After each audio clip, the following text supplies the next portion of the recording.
to speak in their interests. Mr. Speaker, I recall statements made by the now Honourable Leader of the Opposition when castigating the previous DLP administration, right here sitting where the Honourable Member for St. Lucie is, and his contribution was suggesting that Barbadians should never again. I remember. Yes. On a point of order, if the honourable member purports to quote me, let him quote the day, the page of Hansard, the particular debate. Let him not swing like blind elder and lie to this chamber. He knows that it has never been my style nor content in speech wherever I am to personalize any debate. I'm a man of principle and I speak on principle. Do not allow this honourable member to swing wild. Honourable member, it is not a point of order. End of story. Just let me finish. No, honourable member, he has never. No, honourable member, there's no point of order. There's none. Honourable member, there's no point of order. I have ruled. You've ruled. I have ruled. So I cannot finish the sentence. You cannot finish the sentence. I surrender all. I think you will need Jesus. Mr. Speaker, you know that he surrendered the seat in Christchurch South where he was elected. So I hope he will say he surrendered that too. All to Jesus and all to the people of St. John when that time comes. But Mr. Speaker, if I should get back to the point, the Central Bank report is not even difficult to read. So I do not understand why you will come in here each and every time to make these generic statements about agriculture, because you can't do any better, and the people advising him are actually misleading him. I recall the honourable member coming in here and talking about some large plots of land the government reserved for medicinal cannabis, and I stood here and asked him to say where. You know, he withdrew from the conversation.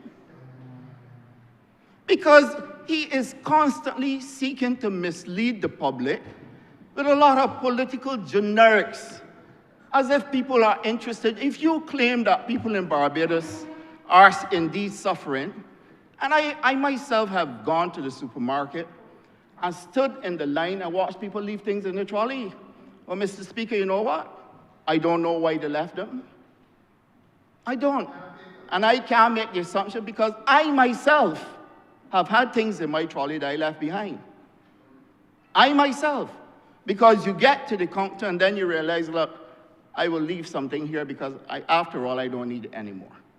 So we make assumptions about why people leave things in their trolley.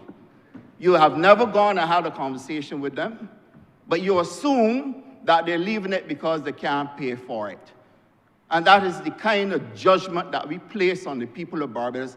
And I've said over and over that the only reason why I am in politics is to make sure I contribute to improvement in the life of people in this country.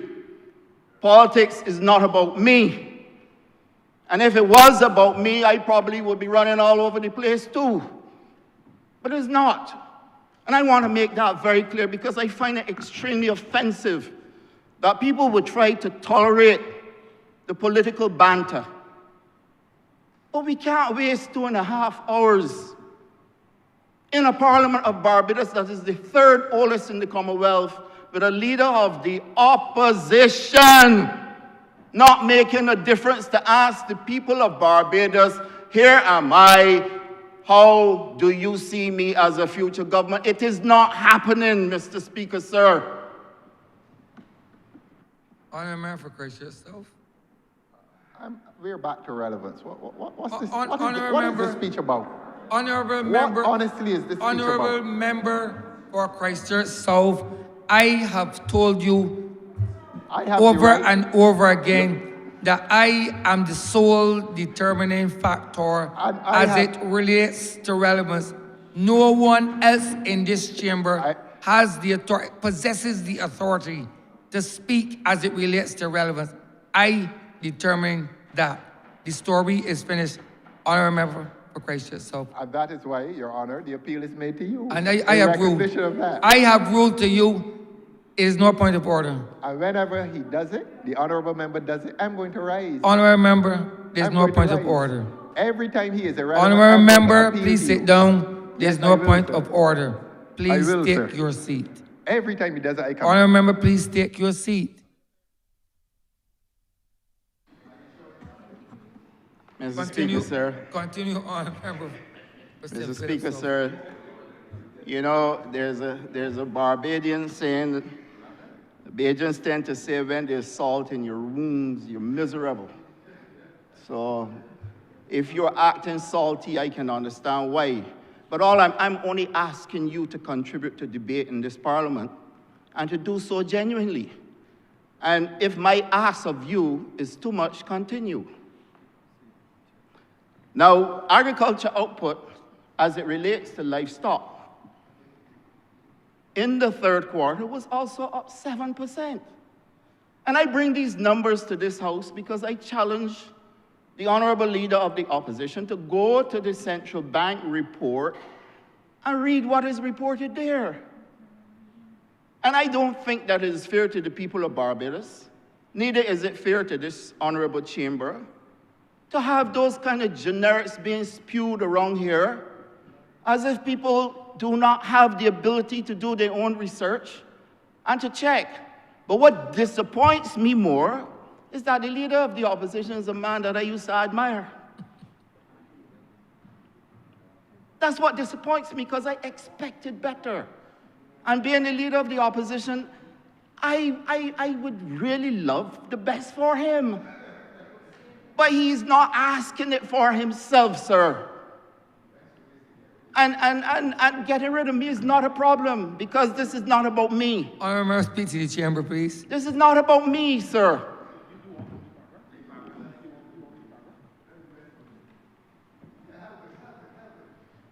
I'm pleased that my colleagues can help me so that you yourself will understand that this is not a joke issue. He has to say what he's reading. Please. I'm reading from the Central Bank report, Well, you have to say third that. quarter 2025. He has to say that. You can't pick up a computer and start reading. You think he hears? Honourable member for Christchurch South, you're out of place. Please. Mr. Speaker, agriculture output grew 10.1% Are you during the quoting first from where, quarter. honourable member? First 3 quarters Honourable in member, 2025. honourable member, you're quoting from where? This is the Central Bank report, You third quarter. You will need to make that a document of the House. Certainly, sir. Continue. Food crops rose 12.3%. Grains. So agriculture output was 10.1% for the third quarter in 2025. Meat production increased 9.1%. Egg output rose 14.5%.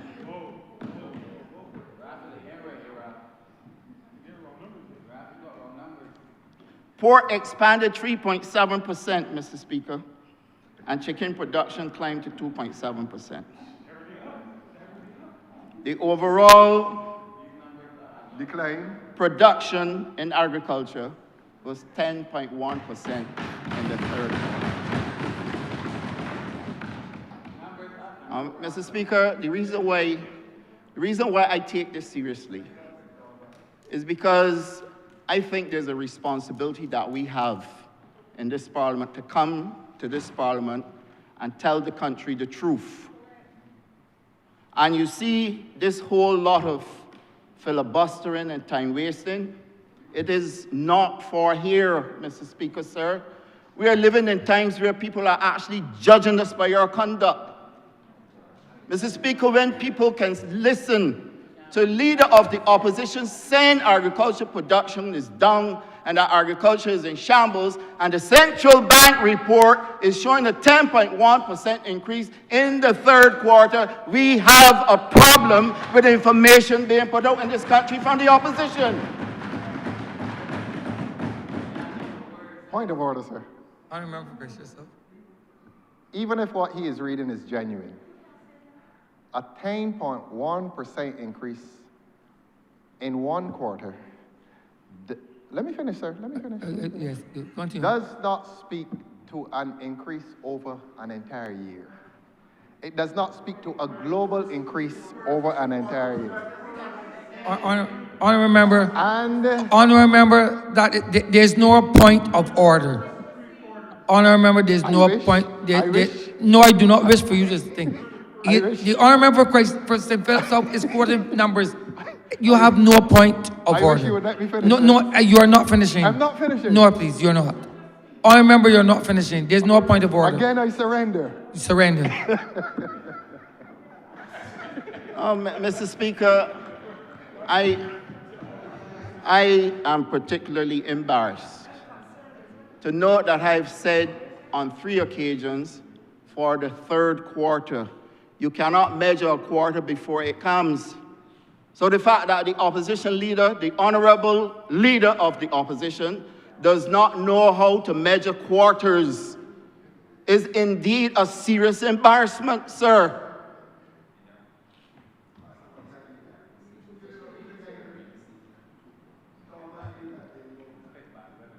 Despite all of the bad weather, flooding, everything, Mr. Speaker, chicken tunnels collapsed. Climate change made it very difficult for agriculture. And this Minister of Agriculture still got a 10.1% growth.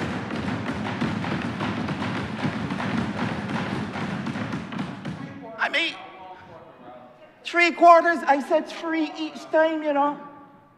And the honourable leader of the opposition got up and said, I'm measuring 1 quarter. I have to do like when we were in primary school. 1, 2, 3. Well, Mr. Speaker, sir, you would bear with me for my disappointment. Because in truth and in fact, I do not take lightly when we come here to deal with these matters. The expansion of the Queen Elizabeth Hospital is one that is absolutely necessary if we are to deliver the healthcare services that we are being called upon in the 21st century to deliver.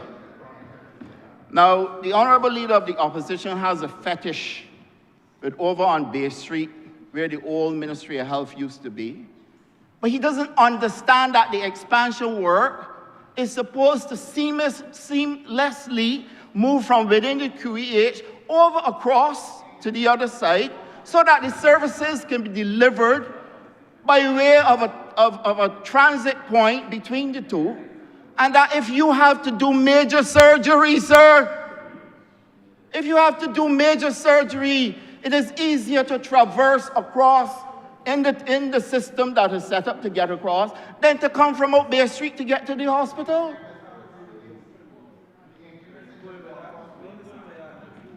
So, Mr. Speaker, when a man can come again, disingenuous. Please allow the member for St. Philip South to speak in silence, please. Mr. Speaker, I'm unbothered, you know, because truth is, the public is going to judge this. The public will judge this.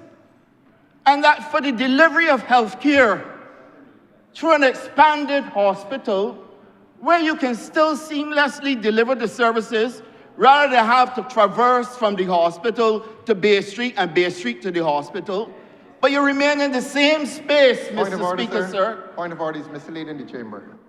Honourable. I say that the engineer had said that it would be better to expand in the direction of Gemmett's Lane rather than on the other side. I say the engineer said that.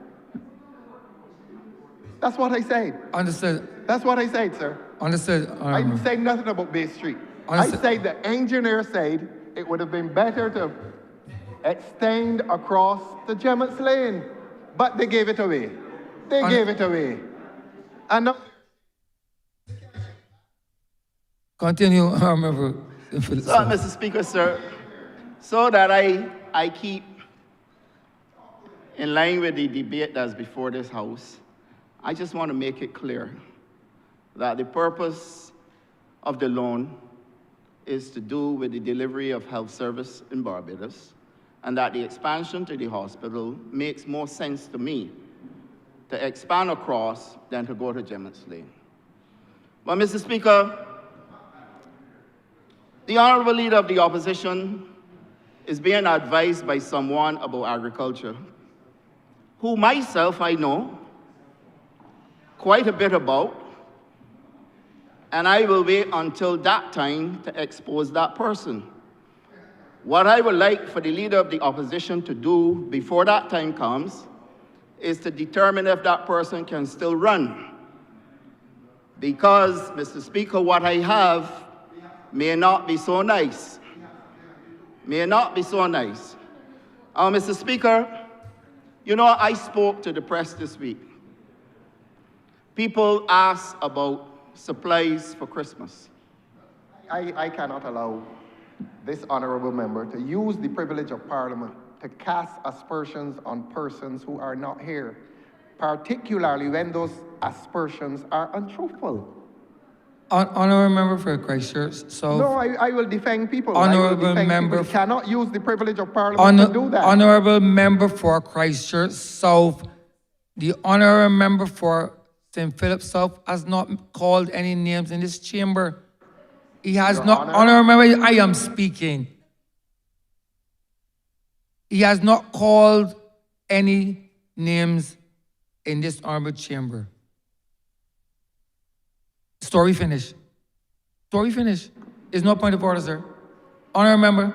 I am Honourable Member, there's no. raising a point of order. I said that, but Clarify further. You are a lawyer, sir. It's good that a lawyer is in that chair. I'm listening to And you. when you refer to a small class of persons and the person is easily identifiable, he said the person may not be able to run. Honourable Member. That is one of possibly 30 persons Honourable easily Member. identifiable. Honourable He is Member. not allowed to do that. Honourable Member, there's no point of All right. order. Let him do it again. Honourable Member, there's no point of order. It's a scurrilous attack. All It's Honourable cowardly. Member, It's cowardly. Honourable Member for Christchurch South, there's no point of order. The Honourable Leader of the Opposition would do well to let me finish my contribution to this debate, or else I may be forced to say more than he wants to know. Well, Mr. Speaker, sir, let me get back to the point. Barbadians consume a lot of ham in this country at Christmas. We now have an abundance of ham and pork available in Barbados. Mr. Speaker, we have chicken, poultry available in abundance in Barbados. Table eggs, Mr. Speaker, sir.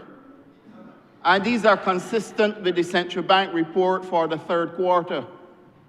Mr. Speaker, you will think, when you hear the Leader of the Opposition speak, you will think that nothing is going on in this country in agriculture. Yet every single day, Mr. Speaker, farmers show up all the time. The same poor people that he won't talk about, young men and women, show up every single day, rain, fall, sunshine, to make sure that food is placed on our tables. Mr. Speaker, Christmas is upon us. We have not heard any waves at all about any shortages of any kind of food, Mr. Speaker. Is the honourable member, point of order, sir, and we're asking the honourable member to clarify, is the honourable member going to correct himself that the pork industry in this country is being supplemented by imports to the chagrin of the local pork farmers? Honourable Member. Is he going to admit that? Honourable Member, there's no point. Honourable, there's no point of order. Mr. Speaker, this is the first time I've seen a leader of the opposition having to raise each time a member speaks. This is unheard of, it's unprecedented. And the thing is, he is rising in the face of hardcore facts, which he cannot dispute, Mr. Speaker, sir. Were he rising on a point of order to dispute a 10.1% growth in agriculture, I would hear him. Were he rising, Mr. Speaker, to dispute the growth in pork production in Barbados, I would hear him, sir. Your Honor. Were he rising, Mr. Speaker, to dispute the increase in poultry production, I would hear him, sir. Mr. Speaker, were he rising on a point for crop production to suggest that my numbers are wrong, I would hear him. You got to hear him. Honourable member. I think the honourable member is obliged to say what is a 10.1 increase of 3%. He has work it out. Who is the mathematician in here? Some mathematician in here has to tell him what is 10.1% increase of 3%, and let him give the amount. You're struggling. Mr. Speaker, the leader of the opposition now wants to engage me in foolery. And I'm very disappointed to note that a man that cannot even measure and understand measurement for 3/4 wants to engage me in working out percentages. Something is fundamentally wrong. Well, Mr. Speaker, with the limited little bit of time that I have, Mr. Speaker, I just want to state for the record that I have 3 fundamental things to leave with this honourable chamber. Mr. Speaker, the growth in agriculture for 2025 has been consistent. Mr. Speaker, I want to also place on record that a lot of time wasting that we have in this parliament now, the people of Barbados do not have an appetite for it. Mr. Speaker, we are working towards great things, like getting into climate-smart agriculture using vertical farms. Mr. Speaker, go to the secondary schools of this country. The honourable member for St. James North can tell you about it. Lodge School, Princess Margaret School, Allen School. Go to the secondary schools and you would see greenhouses being introduced for children at a very early age to understand and appreciate how to use a green farm, because you can't rely on farmers who are aged and will at some point in time exit the sector, Mr. Speaker. Go to the central bank report and see how we are managing so that we can help work towards bringing down the food import bill that everybody always talking about, even though they get it wrong, Mr. Speaker. A food import bill that got on coffee and wine that we will never be able to produce, Mr. Speaker. A food import bill that got on rice that we, under our climate, will not be able to produce. Things like mayonnaise. They lump it all together and say, oh, the food import bill is too high. We will always have to import those things, Mr. Speaker. But look to see how sweet potato in Barbados, from $10 last year around the same time, $10 a pound is now $1.75 per pound for Barbadians to consume.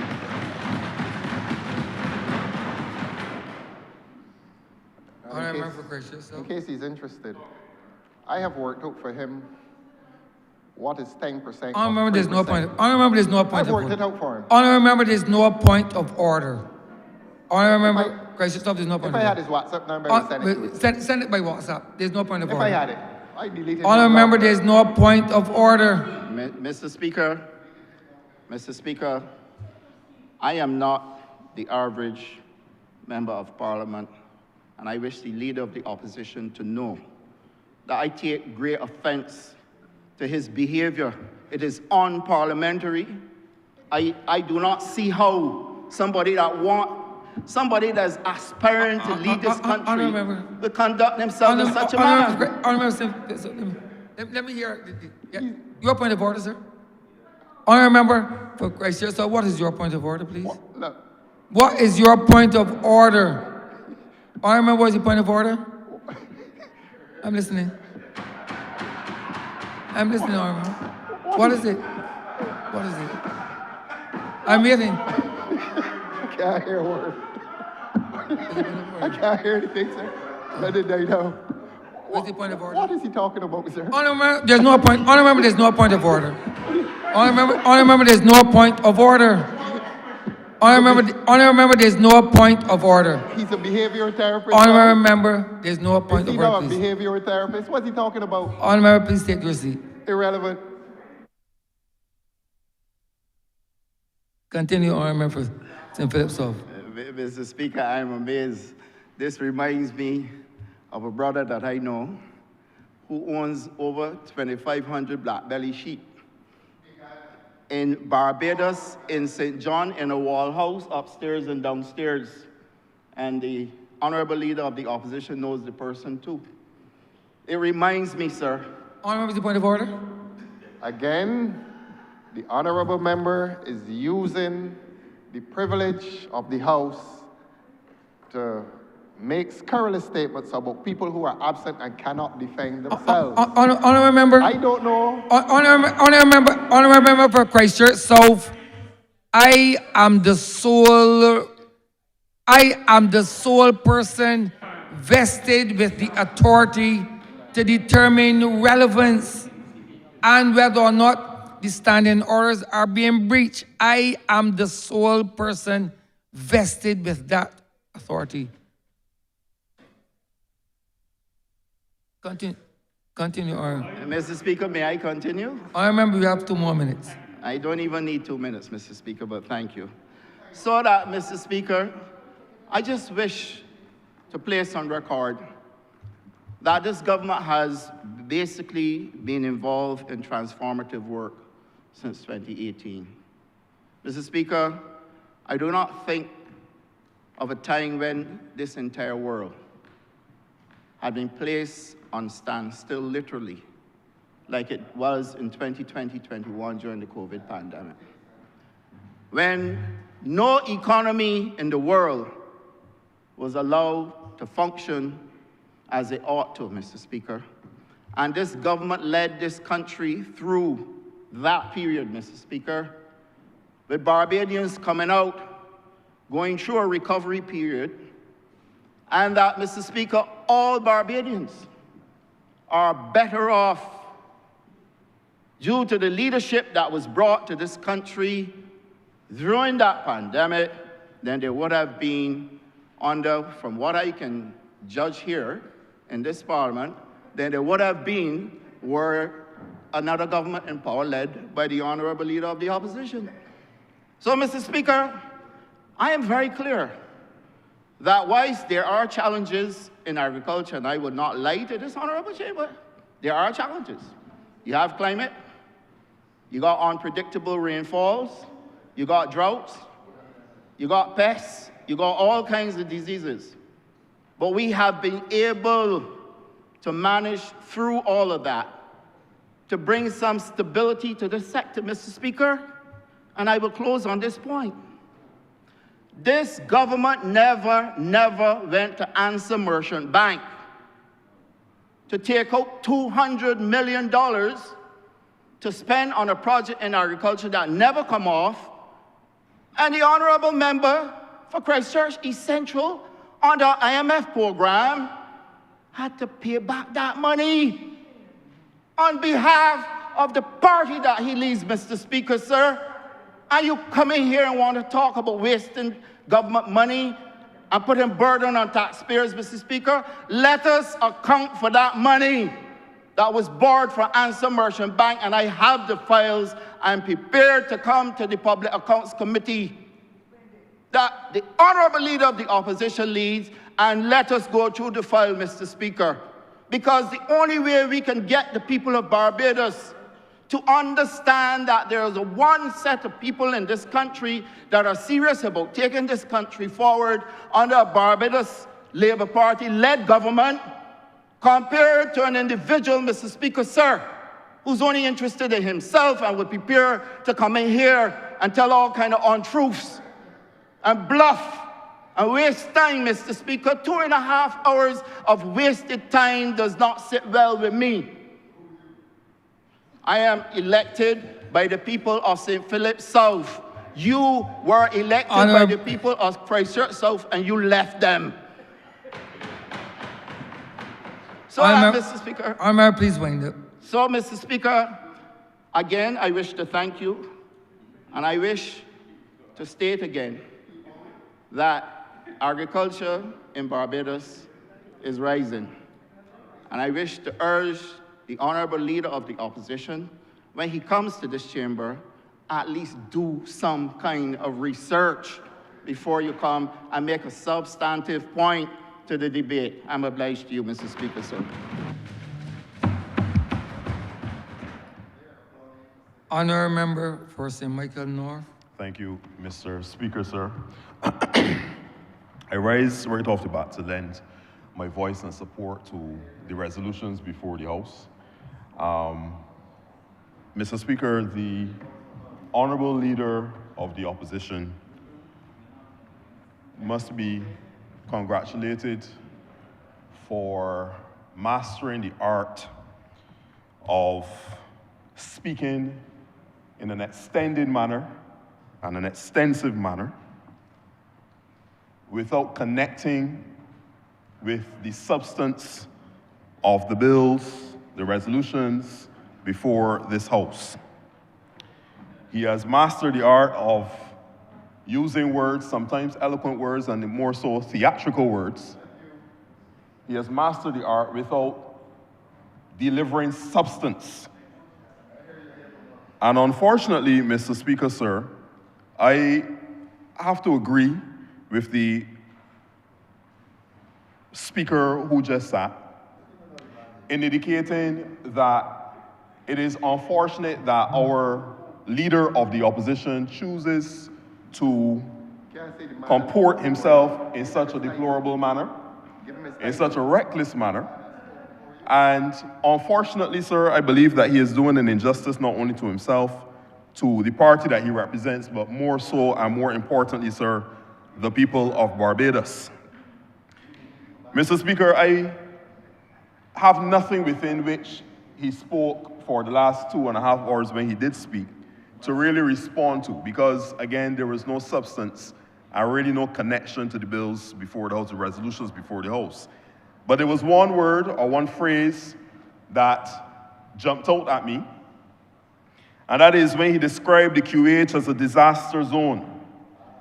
And let me, right off the bat, Mr. Speaker, distance myself from such statements in this Parliament, reject soundly a description of one of our only tertiary healthcare institution in this island, and one of the institutions that for over 60 years, just about 60 years and over, sir, has been delivering significant healthcare to our people. In many cases, life-saving treatments, saving lives on a daily basis, hard-working and dedicated and committed men and women, sons of our soil, daughters of our soil, who have been going forward in sacrifice to give of themselves to this country. I distance myself from those comments. I will not describe or not allow a leader of the opposition to use such reckless language to describe one of our long-standing legacy institutions that have been serving and delivering for the people of Barbados for so many years. I distance from and I reject it. The QH is not a disaster zone, Mr. Speaker. And the investment that has been made in the QEH and in our healthcare services by extension, since this administration has come in 2018, has been significant, and it demonstrates that a government that is putting the healthcare, the health of its nation, the health of its people first. Mr. Speaker, there's a saying that's become very common now. You could even consider it cliche, but it's important in its substance. The health of a nation is the wealth of that nation. The health of a nation is the wealth of the nation. And there's another saying, Mr. Speaker, sir, where it says that the greatest wealth is indeed our health. Mr. Speaker, we have a significant challenge in our country relative to NCDs, non-communicable diseases. Diabetes, cardiovascular disease, chronic respiratory illness, hypertension, and of course, cancers of the many varied forms. With this significant challenge that we have, it is impacting negatively on our people, on our productivity, and our ability as a nation to be able to develop and to progress.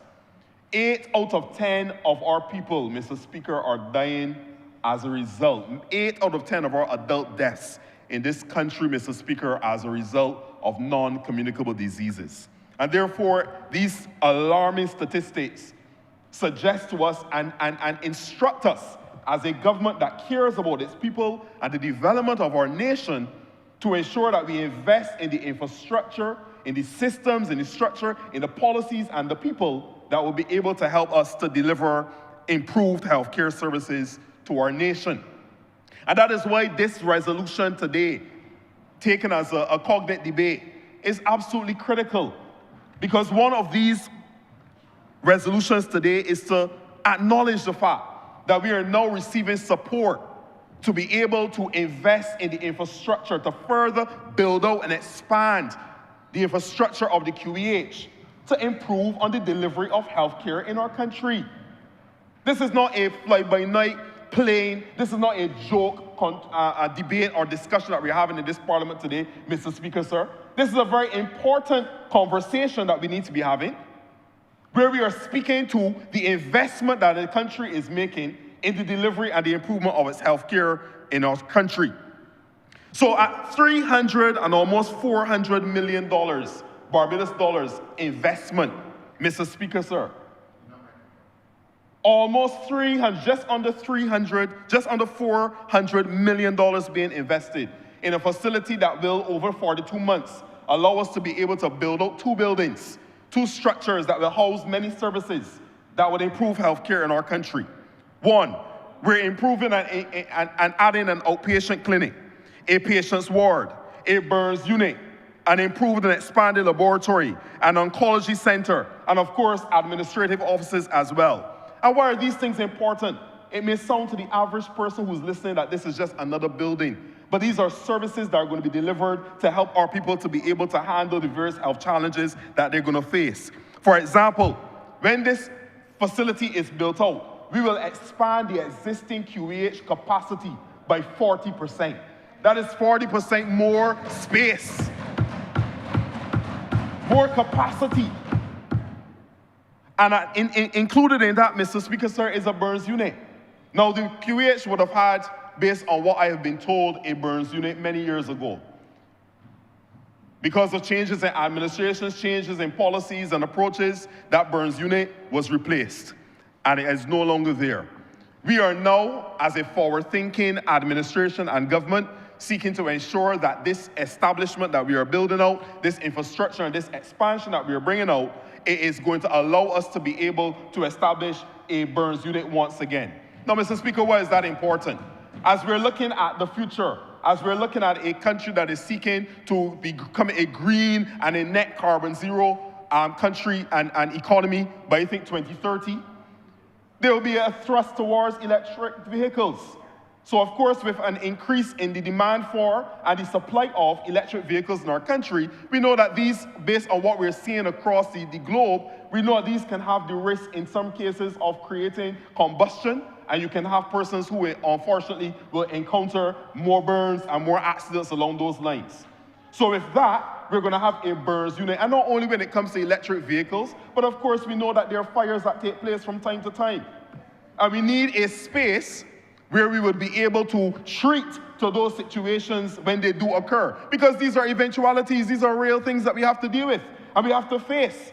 These are real concerns that have to be dealt with, and we need to make sure that whatever eventuality is presented in our nation, that we're better able to handle it. So we're going to build out a burns unit that will be able to help us to deal with situations like that. In addition to that, Mr. Speaker, sir, we're going to be expanding our laboratory. Our laboratory services right now at the QEH, whilst they are adequate and they're supplying and providing to the needs that we have, we know that an expanded, high-tech, upgraded laboratory will better serve our people and allow us to be able to invest in the technology and the equipment that would allow us to be able to treat to the diagnoses of issues and to be able to allow us to have results in a more timely manner. And one of the key points and aspects of this build-up will be our oncology center, Mr. Speaker, sir. Now, as I said, when it comes to NCDs, cancer is one of the leading causes of death amongst our adults in Barbados. And we have known over the years that we've had a significant challenge with being able to deliver adequate treatment for cancers in our country. We have done quite well in being able to treat many of them here, but there are circumstances and types of cancer that we are not in a position where we can treat adequately here in Barbados, and oftentimes we have to send our people to other Caribbean nations and even further abroad to be able to receive the treatment that they need for the cancers that they're facing. This investment through this resolution, through this loan agreement, allows us to now build out a purpose-built oncology center that is going to have the latest technologies to allow us to be able to better treat to the various cancers that we're seeing amongst our people and our citizens. Mr. Speaker, sir, this oncology center is going to have in it another linear accelerator. I say another linear accelerator because we would have just invested and would have brought to bear and launched a linear accelerator at the QEH just a few weeks ago. It is going to have within it a PET scanner, Mr. Speaker, sir. It's going to have within it as well a cyclotron as well, which would also allow us to do radiology treatments for those persons who have cancer as well. So we're talking about a purpose-built center for oncology treatment in our country, something that has never been seen before, a massive investment by a government that cares about its people, Mr. Speaker, sir. And beyond that, as I said, administrative offices and facilities as well, Mr. Speaker, including amenities like a gym, child care facilities, etc., to allow our staff to be better treated and to allow them to be able to better function within the environment, which is a very difficult environment to operate in 24 hours a day. The hospital is not an easy environment to be in, but it's to give our members of staff, to give our team members the opportunity to be able to be more comfortable within their work environment. Mr. Speaker, sir, as I said, this is a significant investment. But it is not the only investment that has been made in the QEH over the last few years. Mr. Speaker, we have come to this Parliament to recognize the Saudi Development Fund, which is specifically designed to invest in our polyclinic upgrades. Mr. Speaker, that is $185 million that we have already agreed to, and that would allow us to be able to renovate 7 of our polyclinics and to establish and build out 2 fully brand new innovative polyclinics as well. At the end of the day, 9 polyclinics, 2 new built, 7 refurbished to better serve and to deliver for our people here in Barbados when it comes to primary health care. That is $185 million, Mr. Speaker, sir. As I mentioned just now in passing, we have just invested in a linear accelerator at a price tag of $10 million, Mr. Speaker, so that we can better improve our delivery of cancer treatment to our people, something that has been long awaited, and thanks to the hard-working team of the people at the QEH who have been able to see that vision become a reality, and patients have already started to receive their treatment through the linear accelerator. And it is expected that 25 patients per month, Mr. Speaker, will be able to benefit from the treatments of that linear accelerator. Mr. Speaker, sir, you would have heard in 2 budgets ago, I believe it was, our Prime Minister would have indicated the creation of additional posts. 250 additional posts being created and over the next 3 years being established throughout the QEH system, from nurses to consultants, doctors, to orderlies, etc., all the various necessary posts that we have across the length and breadth of the hospital. That, at that point in time when it was announced in that budget, Mr. Speaker, we understood that this price tag would come at $17 million per year in additional employment costs to the QEH. So, Mr. Speaker, when I look at the investment that has been made just across those 3 areas alone, that is $212 million that has been invested already to help us to improve the healthcare delivery in our country. I know we add to it just under another $400 million, $600 million approximately of investment in our people, added to the yearly investment that is made in healthcare delivery in our country, which is hundreds of millions of dollars, Mr. Speaker, sir. No one can say that this administration is not taking healthcare seriously. And that is why I stand against any statement that says that the QH is a disaster zone, because there's so much investment being made to help us to improve the delivery of healthcare in our institution, our leading institution in that regard. So all of this is part of the ongoing investment that is being made in healthcare. And yes, we hear the criticisms, Mr. Speaker. You cannot have an institution like a hospital with 2,500, I think it's now 3,000 employees, and not have some complaints here and there. We are not deaf. We are not blind to the issues that exist within the institution. There are significant areas of improvement that are required. And we are working assiduously on those at the policy level. We're working on those at the operational level on a daily basis to see how we can weed out those negative instances, those negative circumstances, and see how we can improve and build upon them, Mr. Speaker, sir. But significant work is already being done. And I must even at this juncture, Mr. Speaker, let me thank the board of the QEH, the management of the QEH, every individual who goes to work every single day, every member of staff, even those who assist in the overall operationalization of the QH's mission on a daily basis. Let me take this opportunity to thank them for their contribution to helping us to be able to deliver for our people on a daily basis. We do not ignore the challenges, Mr. Speaker, but we're working to address them. And what are some of these works that have been done at the QH over the last few months in particular? Across our digital and information systems, there's now a new intranet that has been created, that has been launched to improve our internal communications. Mr. Speaker, we have now, are in the process of building out our health information system. And why is this important? Mr. Speaker, I have been around for a little while now, and one of the major complaints that I've heard when it comes to healthcare is the instances where you lose people's notes. In many cases, people go to the hospital for an appointment that is scheduled months in advance. And when they get to that appointment, some nurse or someone else or a doctor has to go looking for the notes. In some cases, those notes can't be found. In many cases, Mr. Speaker, sometimes this delays surgeries. When a person can't find their notes or when notes cannot be found for a patient, it makes it difficult for them to be able to continue with a procedure that is planned. So this idea of lost notes is a bugbear. It is something that has been a humbug to the people of the QH, not only patients, but staff alike.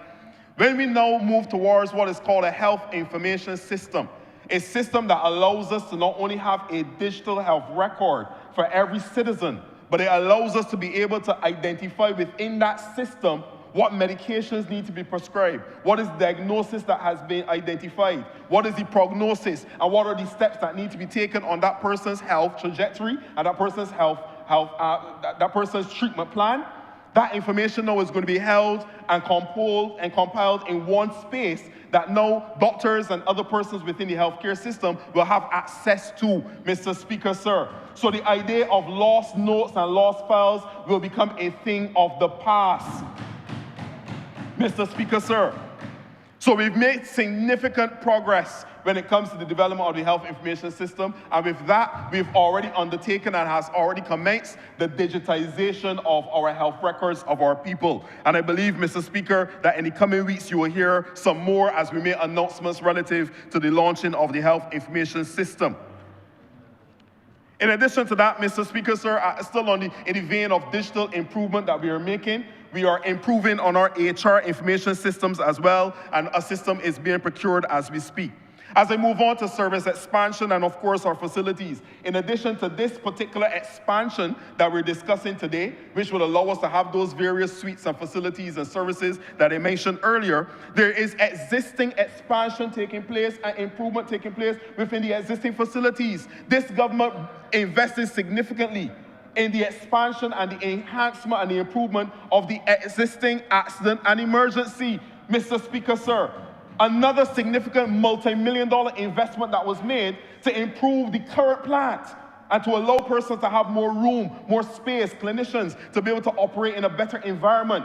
So this is not today the first investment that's being made in this space, but we've been continuously as an administration setting aside and investing and pouring in to our healthcare delivery to improve it, Mr. Speaker, sir.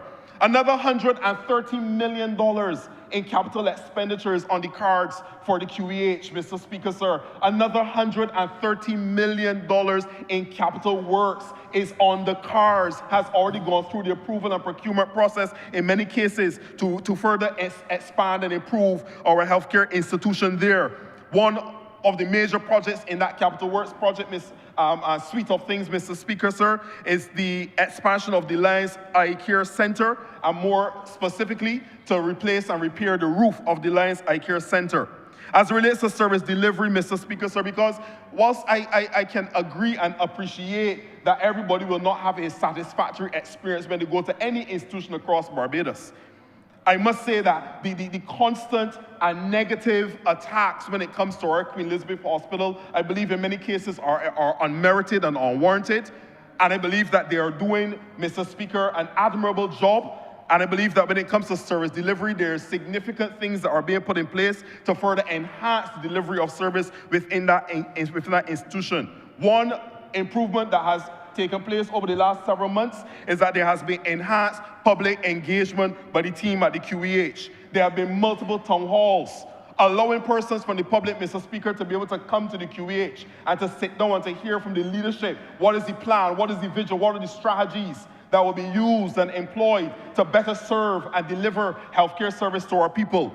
Mr. Speaker, there's a public radio broadcast on a weekly basis where it's called the Pulse Radio Show, Mr. Speaker, sir. The Pulse Radio Show is there to allow persons to be able to hear almost on a weekly basis what are these improvements that are being driven within the QH environment.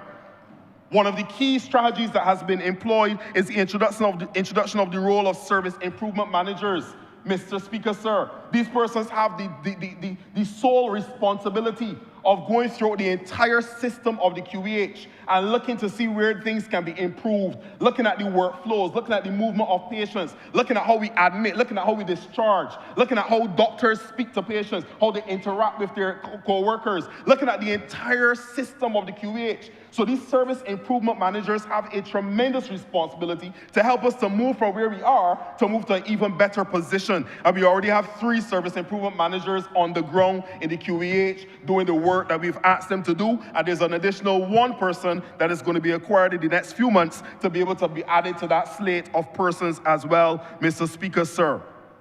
All of this is a part of the ongoing work that we're doing in the QEH. When it comes to the accident and emergency, Mr. Speaker, so I heard the Honourable Leader of the Opposition mention people dying in the accident and emergency. Now, Mr. Speaker, sir, it is unfortunate whenever we lose a life. It is unfortunate. Nobody likes the fact that people die. Nobody likes that at all. Now, with the accident and emergency and across the entire institution of the QEH, people will pass away from time to time. Now, wherever there is issue, there are issues at all within as it relates to somebody passing away with the QH, these things are treated seriously. And we do not take any life for granted. So when a person comes to the QEH, in whatever state they're in, they could be in a very critical state, an emergency state, an urgent state, or sometimes not. We take every case seriously. So there's been a full review of the accident and emergency. It has been evaluated, it's assessed the patient flows, going from triage all the way through to diagnosis, all the way through to the doctor's consultation and review, all the way through to admission or even to discharge. A full review of A&E and its workflows has been done, all with a view of seeing how we can improve, how we can reduce waiting times within the accident and emergency. And it is regrettable when a person stays in A&E for what is seen as an inordinately long time. It is regrettable. But in many cases, Mr. Speaker, sir, I can tell you from my own personal experience that persons will be in A&E, but they would have been seen by nurses and they would have been seen by doctors, and whatever the treatment plan is for that person is already being employed and activated, even whilst they're in the accident and emergency. So the idea that the accident emergency is some sort of a boogeyman and that we should be afraid of it, it is a ward in the hospital just like any other ward. And it is a space where people are receiving life-saving treatment and in many cases either being admitted to a ward further on within the institution of the hospital, or they're being discharged even from the accident and emergency. Mr. Speaker, sir, we have invested in a new electronic bed management system. Investments already made in improving the service delivery. We have a new and clear escalation plan that tells us when we have certain things that are triggering in the system, that we know how to escalate that patient to the next level and the next level all throughout the escalation plan that has been devised. Mr. Speaker, sir, we have invested again in a new CT and a new X-ray machine within the accident and emergency itself. So not only did we expand the footprint and renovate the accident and emergency in terms of its physical space, but we've also invested significant resources, financial resources, in improving the equipment that is in the A&E as it is right now. And this further expansion based on the resolution in the House today, we are going to further expand on that, and we're going to improve our services as well with the increase of the expansion of the equipment that we have available to us within that expanded space as well. Mr. Speaker, we have also increased the staff in the A&E. So not only have we increased the space, not only have we invested in the equipment, but we've also increased the numbers of persons who come to work every single day to improve what is happening within the A&E environment as well. And Mr. Speaker, I cannot finish before I speak about the investment that we're making in staff as well. Mr. Speaker, every single day we have a management team that comes together, directors who come together and go to work every day to see how they can improve the situation relative to the environment at the QH for staff. There's a new staff appraisal system that has been put in place.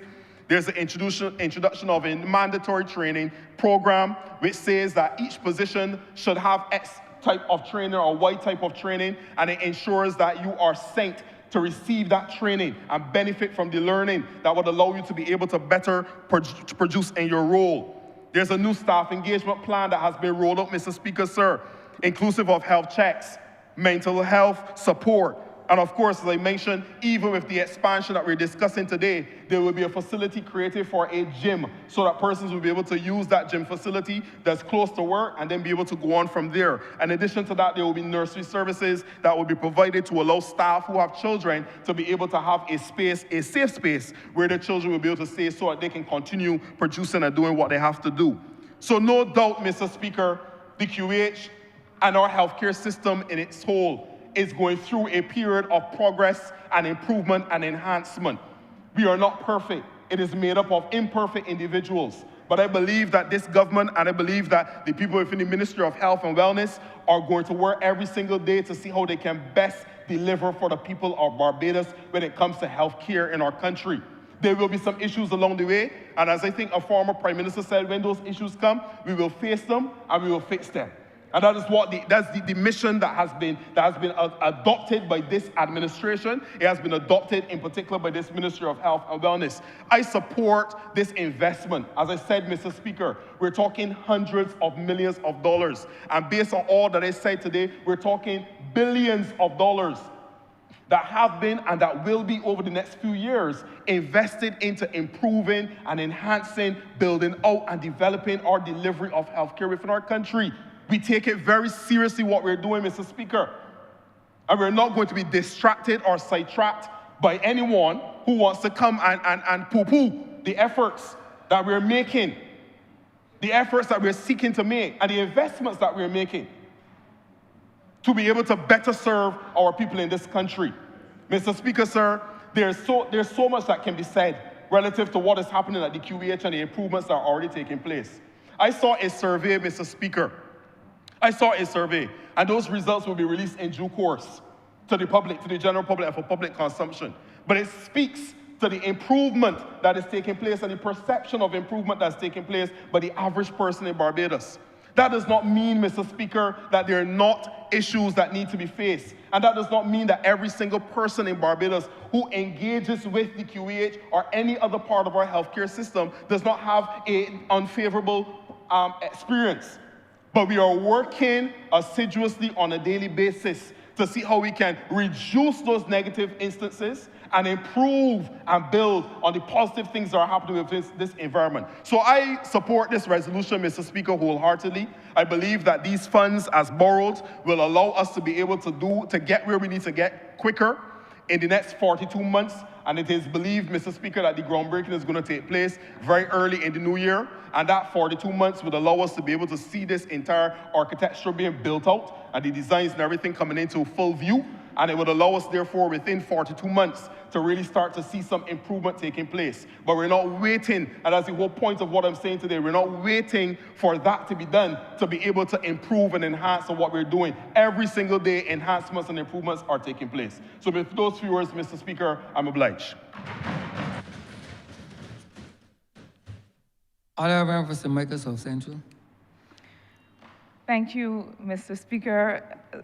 Sir, to rise at this point in the debate, and I thank the honourable member who spoke before me for helping to bring back into focus the subject of this resolution, because we're one to tune in only at the point of the intervention of the Leader of the Opposition.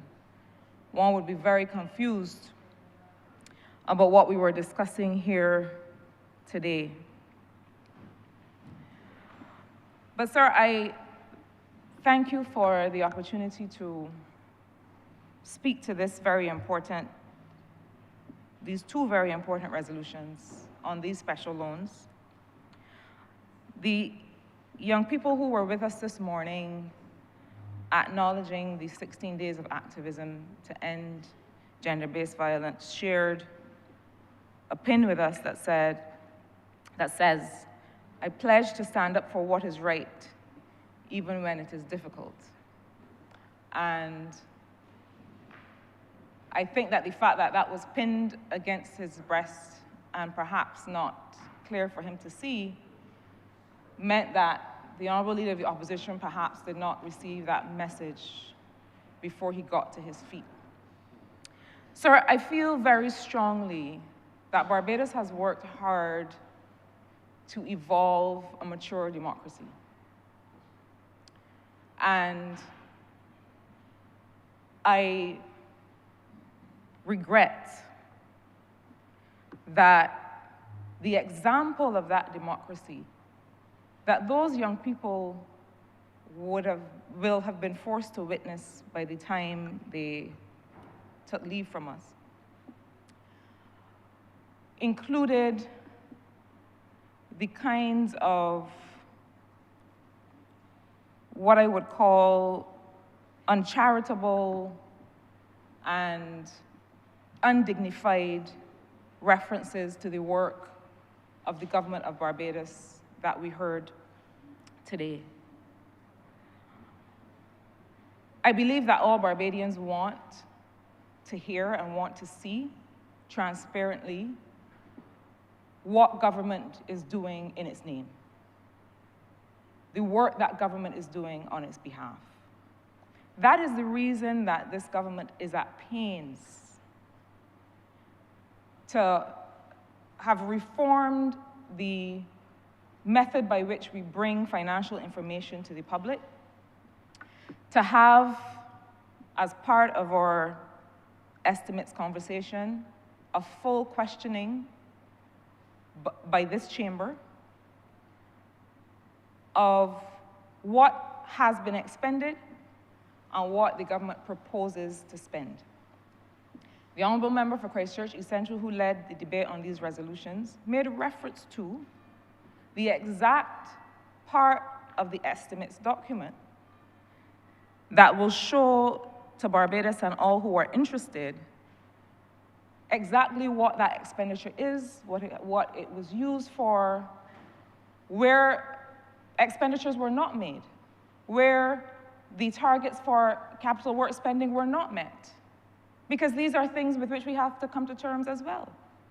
We have to be able to understand and balance what are the inputs that are going to allow us to meet our targets, to be able to deliver and provision for the people of this country, and where do we need to supplement those as necessary. The Honourable Member for Christchurch East Central also took us through some explanation of the difference between the investment loan that we are hearing about with respect to the expansion of the Queen Elizabeth Hospital and the policy-based loan that forms the other part of this cognate debate. Sir, every week or month or every other day, depending on how you prefer or how you are able to provision your own home, you may go to the supermarket or you may go to the corner shop and you may buy some things to cook, you may buy some things to wash, to clean, and so on. But in order for you to be able to put together a meal for yourself and your family, there are some other things that you need. You need a spoon to be able to stir. You need a pot to be able to cook the food in. You need some inputs so that in addition to the day-to-day things that you have to buy, you also need to have some tools. You also need to have the items with which to be able to put these meals together. So the running of a country, the running of a government, and I hope that the leader of the opposition is learning this lesson because he has not really interacted much with governance of a country. He seems to believe that you just stand up and yell, and this is how governance happens. It takes a certain maturity, it takes a certain patience and understanding to be able to run a government. And so there are major investments that a government will make, but then there are also the operational things. There are also the wages and salaries and investments in people's development, in the jobs that they do, and in the roles that they play. There are the operational things that government has to always make sure it can deliver. And then there are the major investments that help people realize the fullness of their well-being. And so government, in its financial planning, has to be able to provision all of those things in different ways. Sir, I would never suggest to a person that they take everything they've been able to save and use that cash to build a house or buy a house. There are some people who may choose to do it, but the truth is that the point of borrowing is to be able to finance long-term investment from which you are going to be able to continue to see the returns year after year. So when you service that debt, when you pay that interest, what you're essentially paying for is the utility of that investment year after year after year.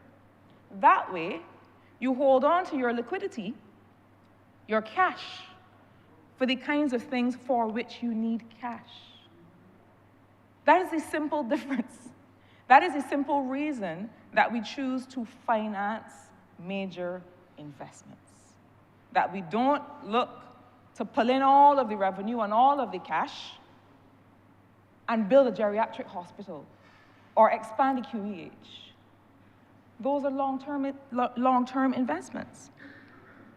And we know that the wisdom of public finance is that governments or even corporates need to be able to prioritize spending that enhances productivity and that provides a pathway of long-term growth.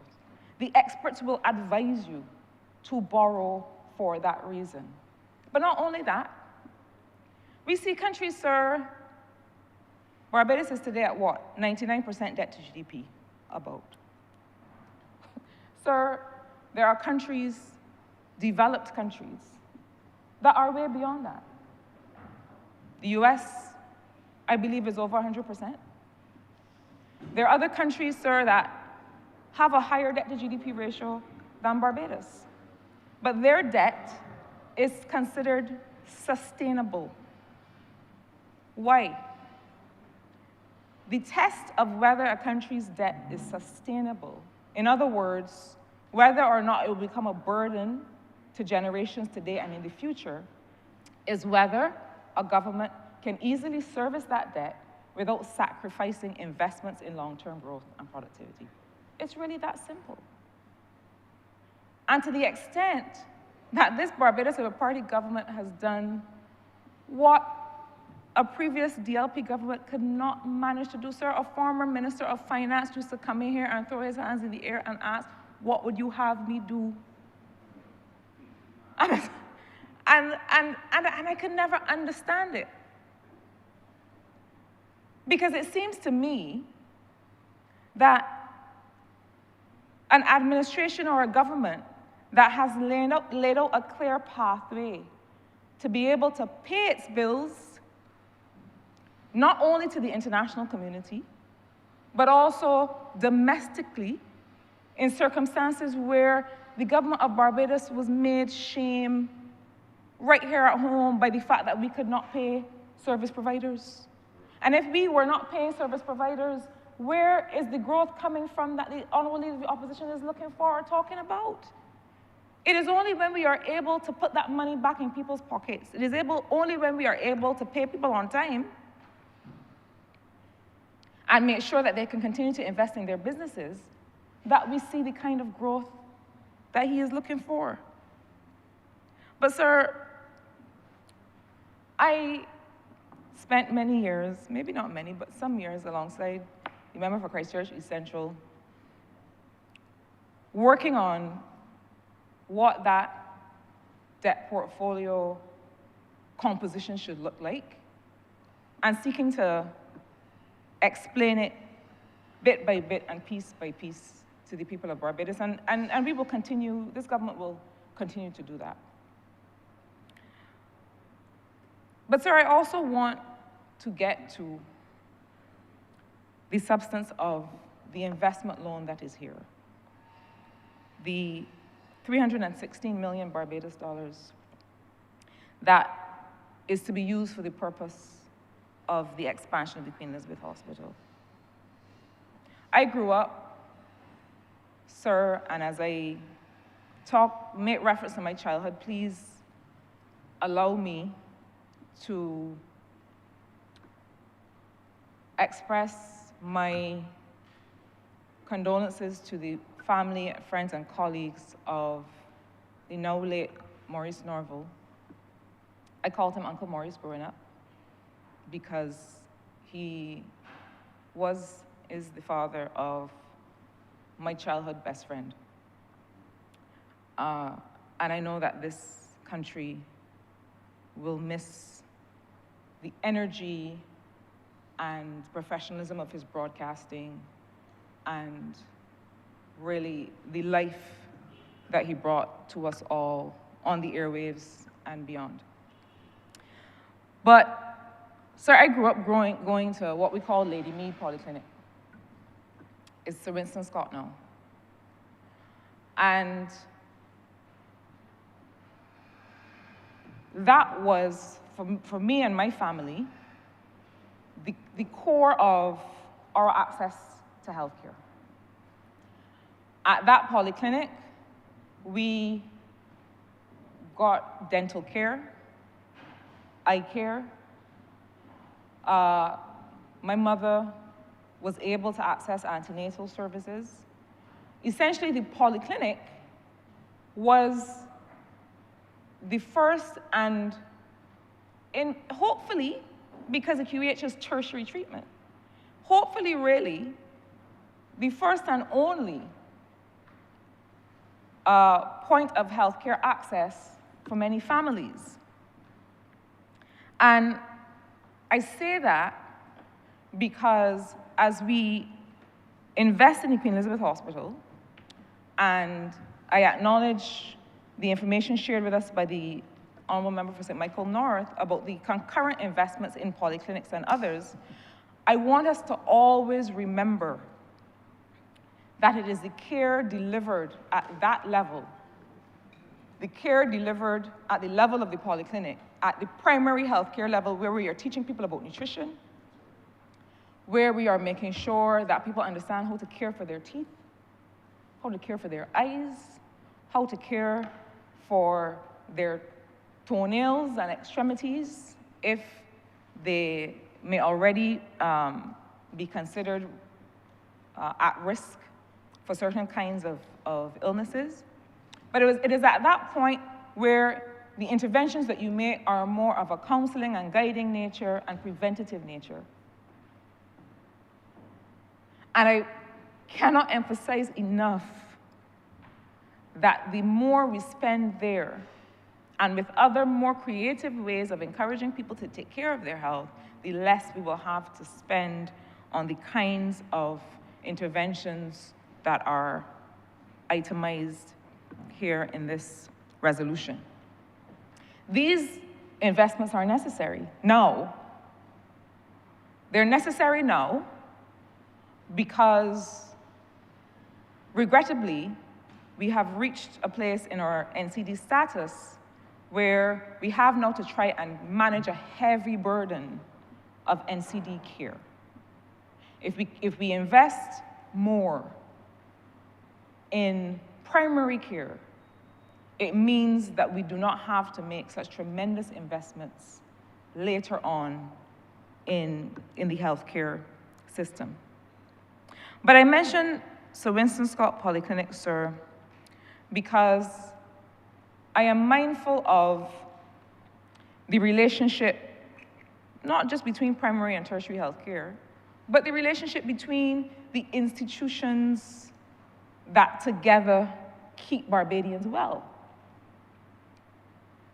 And over the weekend, I happened to be on the road just opposite the QEH, which is a part of St. Michael South Central.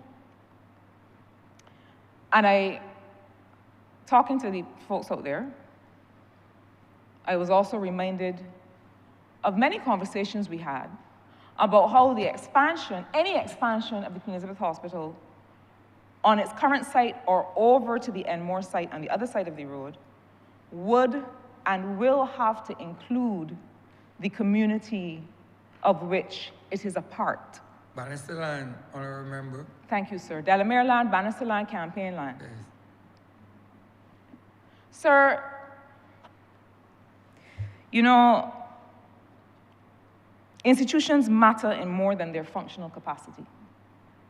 Institutions matter in more than their functional capacity. When the Central Bank of Barbados, the Tom Adams Financial Center, was being constructed, notwithstanding all of the doubt and all of the debate that surrounded it, it emerged as a beacon of economic development and growth of this country.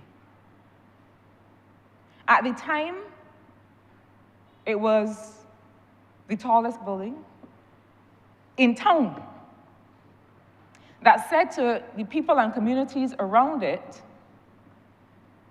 this is who we are. That said to the people immediately in its vicinity, the communities, the young people, the people living and working and running about around there, this is a part of you, and this is who you can be. And this economic development is for you and with you. That is what that building meant to me. And so equally, the Queen Elizabeth Hospital means something beyond its functional capacity, which is important, to the communities that it faces. Many of the people in those communities ideate careers and jobs and work around that institution. They see it as an emblem of what they can aspire to and do. And so people will tell you, people living right in that community will say, I want to be a radiographer. There's a family, sir, that, you know, as MPs, we love all our families. And it is possible that each family or different families represent different things to some of us. There's a family that's right across the road there. 2 granddaughters. One of them, when we met, was studying to be a doctor. the other training to be a nurse. You know the families, sir. You know most of them out there. That is correct. And I would visit them and see how they were striving in the community that they were born in, and see how they looked at the hospital as the way that they would succeed, the institution, the beacon that would take them to their success. Similarly, sir, when we came to service as a government in 2018, and I had the privilege of working with the Ministry of Economic Affairs and Investment, we worked on the Constitution River upgrade, Halls Road. And we said at that time that these kinds of investments in infrastructure cannot happen without concurrent investments in how people live and what this is to mean for the people living there. Sir, I raise all of these things because I still feel very strongly that while the people of the communities around the hospital, who also feel a sense of safety, that they actually live right next door, and were something to happen, they have immediate access to care. That there is a sense of security in that.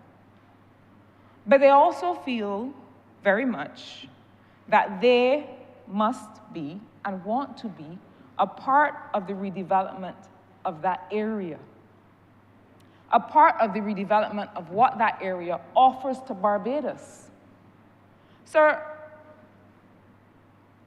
when I was speaking to the young people in Bannisterland on over the weekend, a big part of the conversation was about how they felt the hospital could be improved and how they felt they could contribute to that.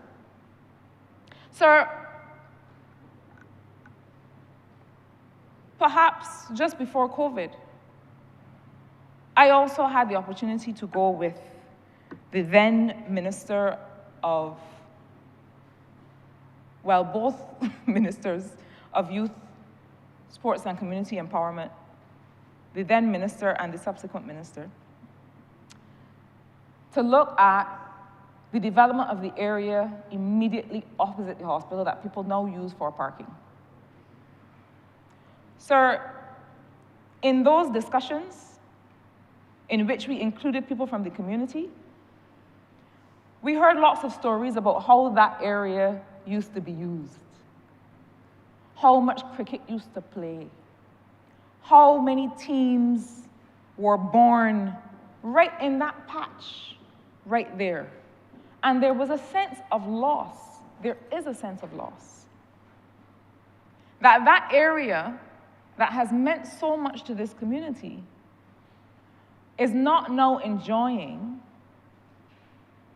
the redevelopment that others are enjoying. So I take it from this resolution and from the plans of which the member for St. Michael North is so excited, as he rightly is, we all are. I would like the people of St. Michael South Central to be equally excited. I take it that the improvements that are contemplated for that area are meant to include the people, the community infrastructure, and the livelihoods of those people in those communities. So we said, and I was Minister for Investment when we said it, I said it with my whole chest, that we will not be a government that presides over the expansion of private or public infrastructure that does not bring people along. We were talking on that occasion about tourism infrastructure, about hotels, like the ones going up now in Bay Street and the ones going up on the West Coast. We said, and we put the instruments in place, because I was the one who was able to do it, along with others working in the ministry. We said that investors must have a facility to be able to invest in the common infrastructure, the community infrastructure, the drainage, the sidewalks, the culverts, the engagement of young people, the lights on playing fields, that investors, developers must have a facility to invest in the people that are in those communities. And I say these things because I expect that over the 48 months or before, when we start to see the expansion plans,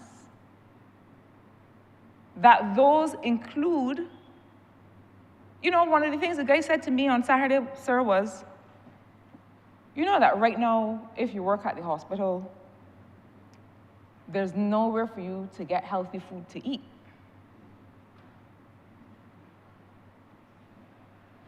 And I mean, I don't want to tell other people business. But these are the facts. That people are looking on and saying, this is the way in which we think that this institution of ours should function, and this is how we think that we can contribute. There are income earning opportunities. Real income earning, I mean real business creation. Because I think that sometimes we believe that we give a man a blade to sell on a spot, and that is creating intergenerational wealth for our families. I ain't saying don't give a man a blade to sell on a spot with the appropriate licenses and so on. But I'm also saying, let us build businesses that last for the communities around these institutions. Let us create a pathway for people in those communities to be able to offer services themselves. The QEH must be the largest employer in the public service. And so that group of employees as a market for people selling services is a significant market. Those people are ready to be a part of this expansion. The area itself, sir, is ripe to benefit from infrastructure development. Sir, this is tenantry land. This is... Honourable tenantry land, honourable member. Yes, correct, sir. This is, sir, the legacy of a Barbados Labour Party that said to Barbadians in landmark legislation that we are going to give you the right of ownership of this property that they told you you could only occupy until we're ready. You could hold on there and you could work there on conditions that we give you, but nothing here don't belong to you. And we said no. And the Tenantries Freehold Purchase Act shifted that reality for many families, and we continue so to do. And so that the transfer of those lots to those people, so that they can have that. The upgrading, sir, I'm happy if we start with the upgrading of the area that people are parking on now. And I'm waiting for the member for St. Michael North to look across at me and start to nod and say, yes, that's what we plan to do. But he like here and looking out here. Sir, these are interventions that signal intent. These are the ways in which you say to a community, we are not just building wings and wards and units which are critical. I don't think there's anybody in here who will deny that these investments are important. But sir, I would not feel comfortable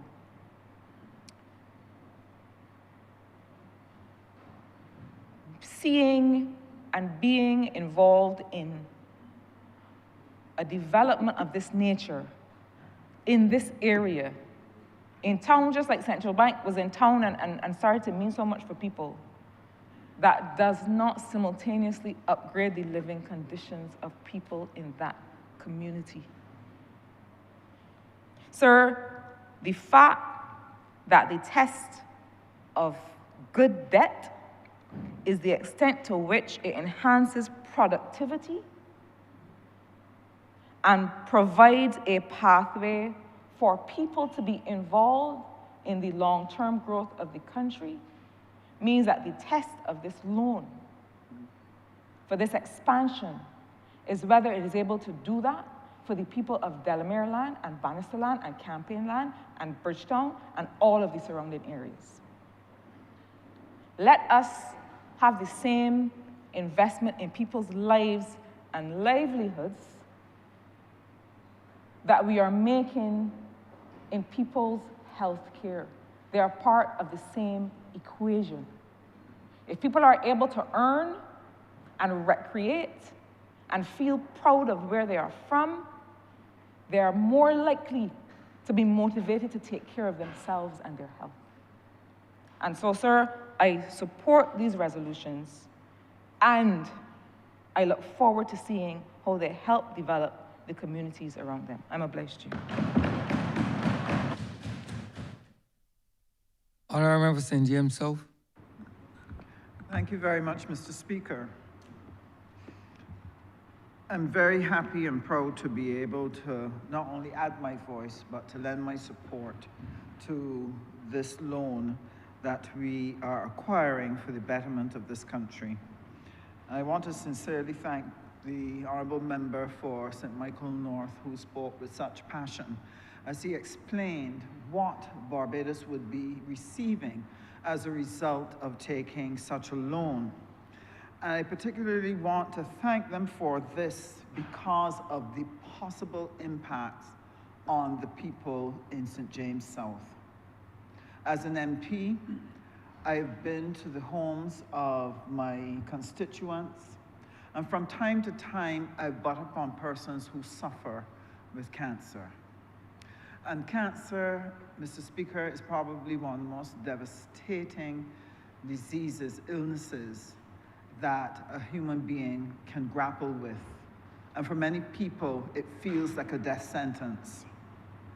For those who have the opportunity and have the funds or have the backing or the wherewithal to borrow or have insurance, that they can go overseas and acquire the type of health care that can restore them to health, this is not the reality for hundreds, thousands of Barbadians. And therefore, it is with great relief and deep gratitude that we welcome the fact that we not only have one linear accelerator recently deployed within the last week, but that a second one is going to be made possible by this loan. At the center of our debt strategy is the upliftment of Barbadians.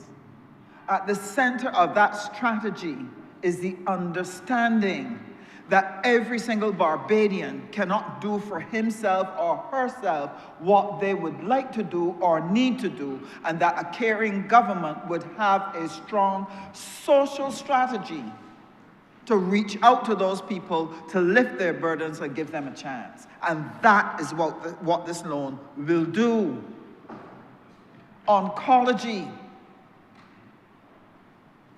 being able to offer people the type of quality treatment that you have to pay the level of a mortgage to get if you have to go to the United States to be able to acquire the same thing. This is a major, major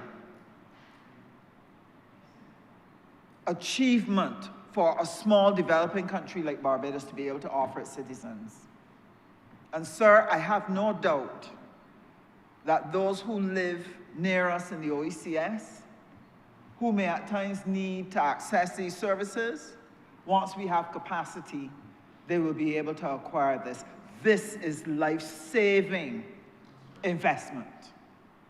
And therefore, I want to congratulate the entire team, from the Ministry of Finance to the Ministry of Health, for those who've worked assiduously to do this for the ordinary Barbadian. I want to congratulate them on being able to extend the other services that will come under this loan, because it will make a difference to the lives of Barbadians. And so I thank you sincerely for this. Now, sir, we have reached a stage in the world where information is readily available. Unfortunately, the management of that information, being able to sift out what is truth and what is lie, is even more difficult now for citizens across the world, because you can get on social media, you can get on the internet and find information of all kinds, but unfortunately the citizen does not have a way to determine what is true and what is lie. And so many of them have been burned by the lies or the scams that perpetuate themselves across the internet. Therefore, countries are challenged with how do we keep our citizens informed, not misinformed, informed, giving them the facts, giving them the truth, helping to guide them so that they can form judgments that allow a nation to continue to work cohesively together to build out their strategy and to work together to be able to build a future for those citizens. That is one of the most difficult things for governments to face, to deal with in this modern era. And sir, I will tell you, my heart is often grieved when I see lies perpetuated on the media to trap the minds of citizens, of consumers, to lure them into decisions, to lure them into doing things that are not in their best interests. It makes them victims to the evil that is in this world. And therefore, when we come to high office, when we put our hand up and say, we want to represent people, when we say we want to offer governance, it is critical that people are able to trust our word. That we will not come here and deliberately lie to them. That we will not concoct a story whose aim is merely the manipulation of the minds of people in order to achieve a political objective that in the end is not in the interests of the people of this nation.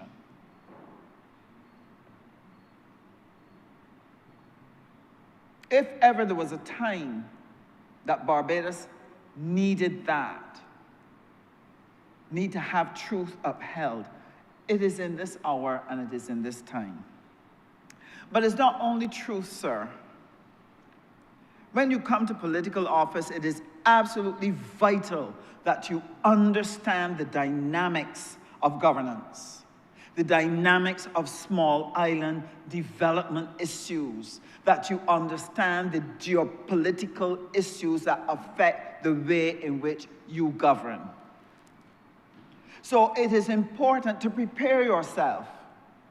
You cannot bring to this office the level of thinking that you have when you are not a part of this political arena.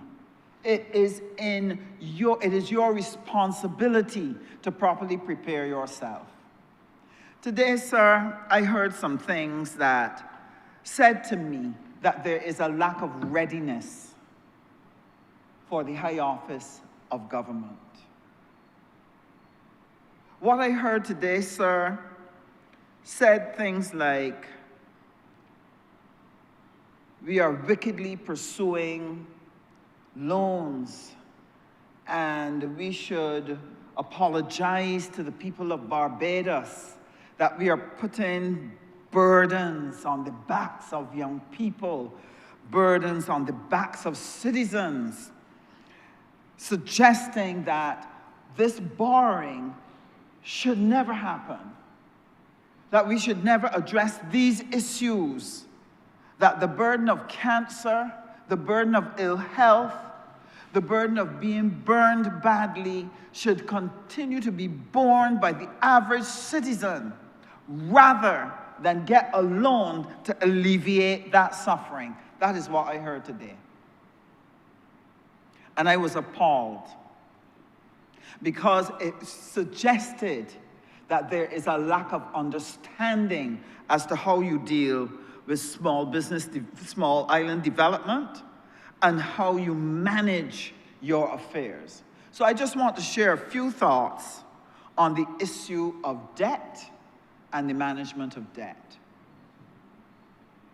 The continuous loose talk and misinformation that comes from the mouths of people who should know better can impact people in the wider community. I saw on social media one person saying, well, somebody would have to explain to me how when you're borrowing more and more, how is it that your debt to GDP ratio could be getting better?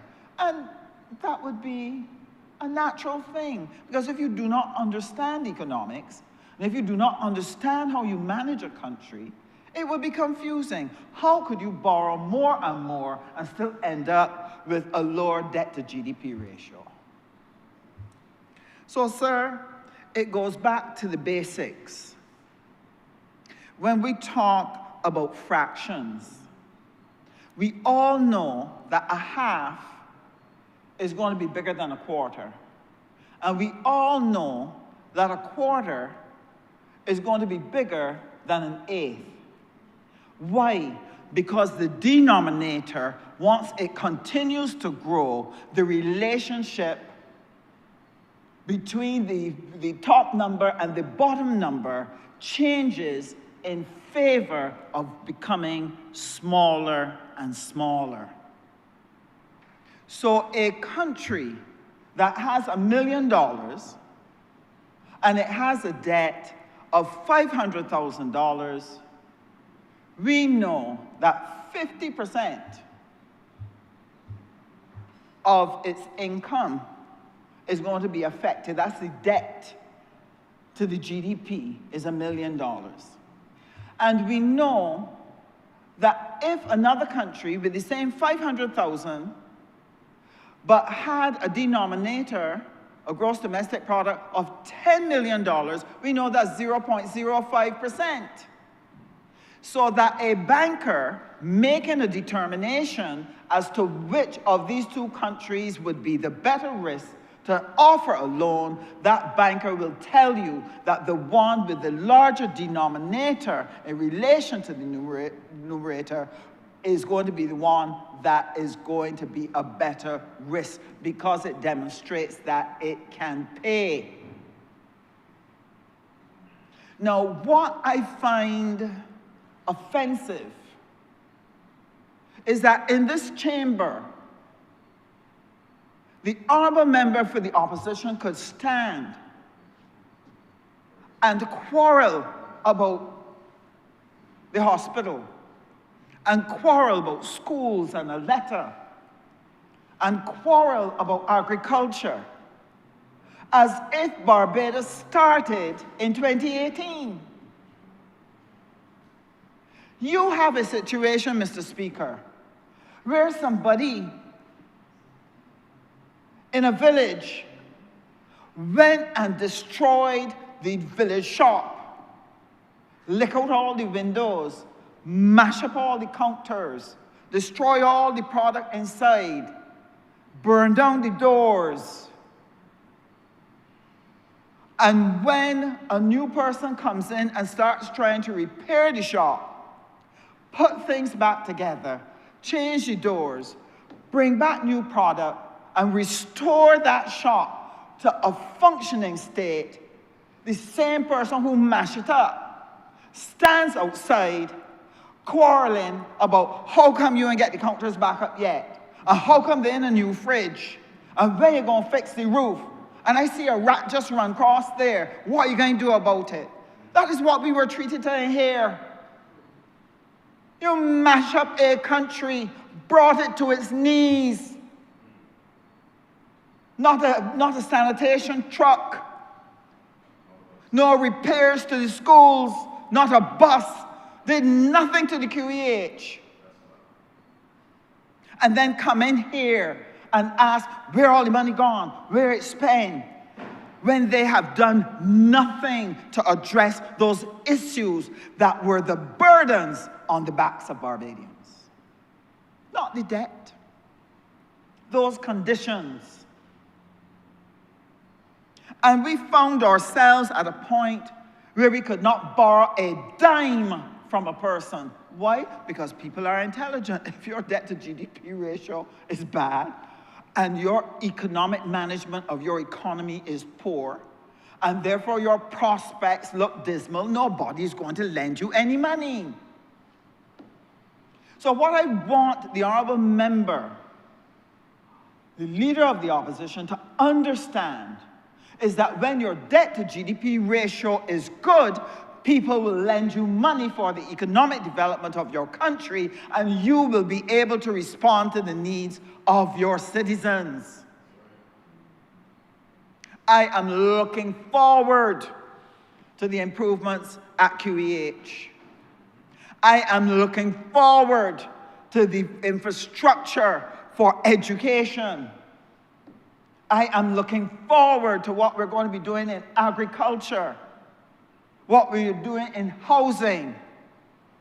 Because, Mr. Speaker, the only way for a small island like ours to do this is to put your financial resources, put your financial matters in order, acquire the financial resources necessary, manage them well, and invest in all of these areas for the benefit of your country. And so we were told today that our debt, that we had $7 billion in debt, and we had paid $9 billion over the time. I'm grateful for that, because what does that do? It gives us room to borrow more, to take Barbados further. But how are you going to take Barbados further? Mr. Speaker, all of us know, living in a small island like this, that there are other forces that determine whether you get a loan or don't get a loan. We all know that there are dynamics worldwide that determine who gets development help and who does not. We understand that there is a geopolitical structure out there that is established in a way to ensure that certain countries remain on top and the rest of us stay at the bottom. And therefore, there are persons who determine that they will examine what it is you want to borrow money for and will determine whether or not they will give you, not based solely on whether you can pay it back, but who do you support politically? What political leanings do you have? Who are you associating with? These are the dynamics that face countries like ours. So that when the Ministry of Finance, when the Prime Minister of Barbados, the Honourable Member for St. Michael Northeast, when they have to navigate the international situation to gain resources for us to be able to do the work of economic development, it is not just as straightforward, can you pay it back? but maneuvering among the various institutions to see who would give you favor to get that loan, Mr. Speaker. So what an interesting thing. The entire world economic structure, as long as you control transport, as long as you control the media, as long as you control the financial architecture, you can determine which economies grow and which ones fall. And that is why, despite the effort of many developing countries, many of them struggle because they're strangled by debt and the inability to access the resources, the technology, the education, the inputs that they need to break out of that position. So, sir, there are times, therefore, when you may want to do something that is critical to your country, but the international arena says, no, you cannot do that. You may want to protect certain industries within your borders, but there's some international rules that say, no, you can't. There are international rules that say you cannot give your fishermen, people might find it hard to believe, but there are rules that say you cannot give your fishermen subsidies. Can't give them ice. Can't help them with a boat engine.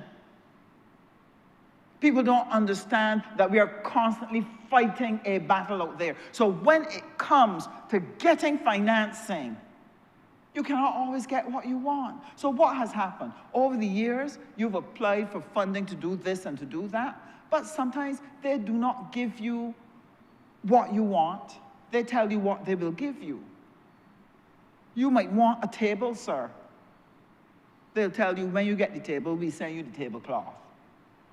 But helping you with the specific thing that you really need to get ahead. And this is why Barbados has had to go about a political strategy, a foreign policy strategy, an industrial strategy, and a social strategy that has to support each other in order for us to get where it is we want to go. And so, one of the things the developing world has recognized is that we need to come together and build the capacity to put funds together that you can borrow what is needed to get your economic and social development done, because you cannot always get what you want under the terms and conditions that you want from other places. The Middle East has a set of development banks. Latin America and the Caribbean have a development bank. Africa set about to establish a Frexim Bank for two purposes. One, to be able to provide to the countries of Africa access to financing for their development, that they can start and take control over the production of their minerals and build up their production base, generate jobs for their people. That is why a Frexim Bank was formed.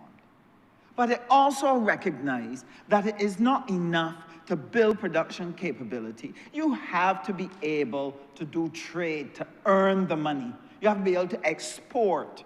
You have to be able to import what you need, and you have to be able to export what you are producing. And so a Frexim Bank exists for that purpose. It is represented in Africa, but they recognize that more than Africa is going to be required. They're interested in Latin America, and they're interested in the Caribbean. And therefore, sir, when the opportunity came, when they wanted to set up a bank outside of Africa, we put our hands up to say, bring it here. Why? Because you will have a bank. Yes, it is going to be looking at your debt to GDP ratio. It is going to look at how you're managing your affairs. But what it will do, it will have an eye for the elements that you really need in order to get ahead. You know what we need to break the trade stranglehold? We need cargo shipping. We need air cargo. But the control over air cargo and cargo transport makes it difficult for us. That's one of the things that contributes to the high cost of living in Barbados. Everything got to go out to Miami and come back down here, or go from Africa up to England and come back here, because we can't go directly to each other and trade and move goods. So we need that. But over all these years, we've never been able to get financing for cargo. Why? Because once we cannot move cargo, it allows the stranglehold to stay in place. A Frexim bank is in the position where it can facilitate these small nations to acquire shipping, to facilitate shipping between Latin America and Africa, and allow us to be a part of that logistical mix. So having a Frexim bank here represents an opportunity for us to be able to build out our trade in a way that we could not before.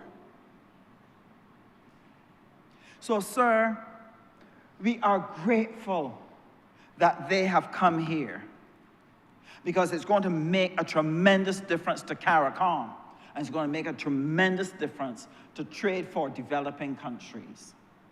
And because it's such a landmark event, because it represents so much that will help to empower the dreams of Barbadians, I cannot tell you how many of my constituents have come to me. They have big projects in mind, but technically they're not in the group that normally does big projects, and therefore would be ignored by the regular banking institutions. They would not take a risk on them.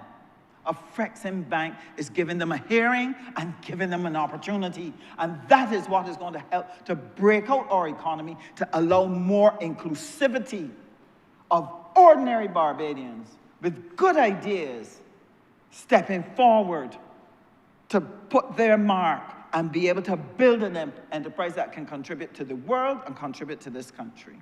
So we welcome them. So the honor that we gave to that gentleman, Dr. Orama, November 30th, was in recognition of his understanding of the value of the presence of a Frexim bank in this part of the region. They could have gone other places, sir. Could have gone on to Latin America, go to the Middle East. They came here first. They came here first. So, sir, I am grateful to them. And I'm grateful that we had the foresight to understand the value that they represent to us. And it's not only the fact that the bank is here. It is that they're going to build a hotel. It is that they're going to have a trade conference center here. It is that they're going to do planning gains in the area. They are an institution that will be able to help Barbados. So I want Barbados to understand, we are building a future for every single citizen in this country. From health to education to business to infrastructure to everything. And for us to get there, we must have access to capital, and we are making ourselves attractive for investment and to be able to borrow, because we want Barbados to have the opportunity to be able to be part of the new economic global table and to be able to be competitive among the nations and bring something to the table that will result in the type of prosperity that will be shared by Barbadians across this country. That is our aim. That is our goal. And we will continue to invest. We will continue to borrow judiciously and invest judiciously in the elements that will take us there, because we are committed to this country and committed to every single citizen in this country. all of us must do well. I'm obliged to you, Mr. Speaker.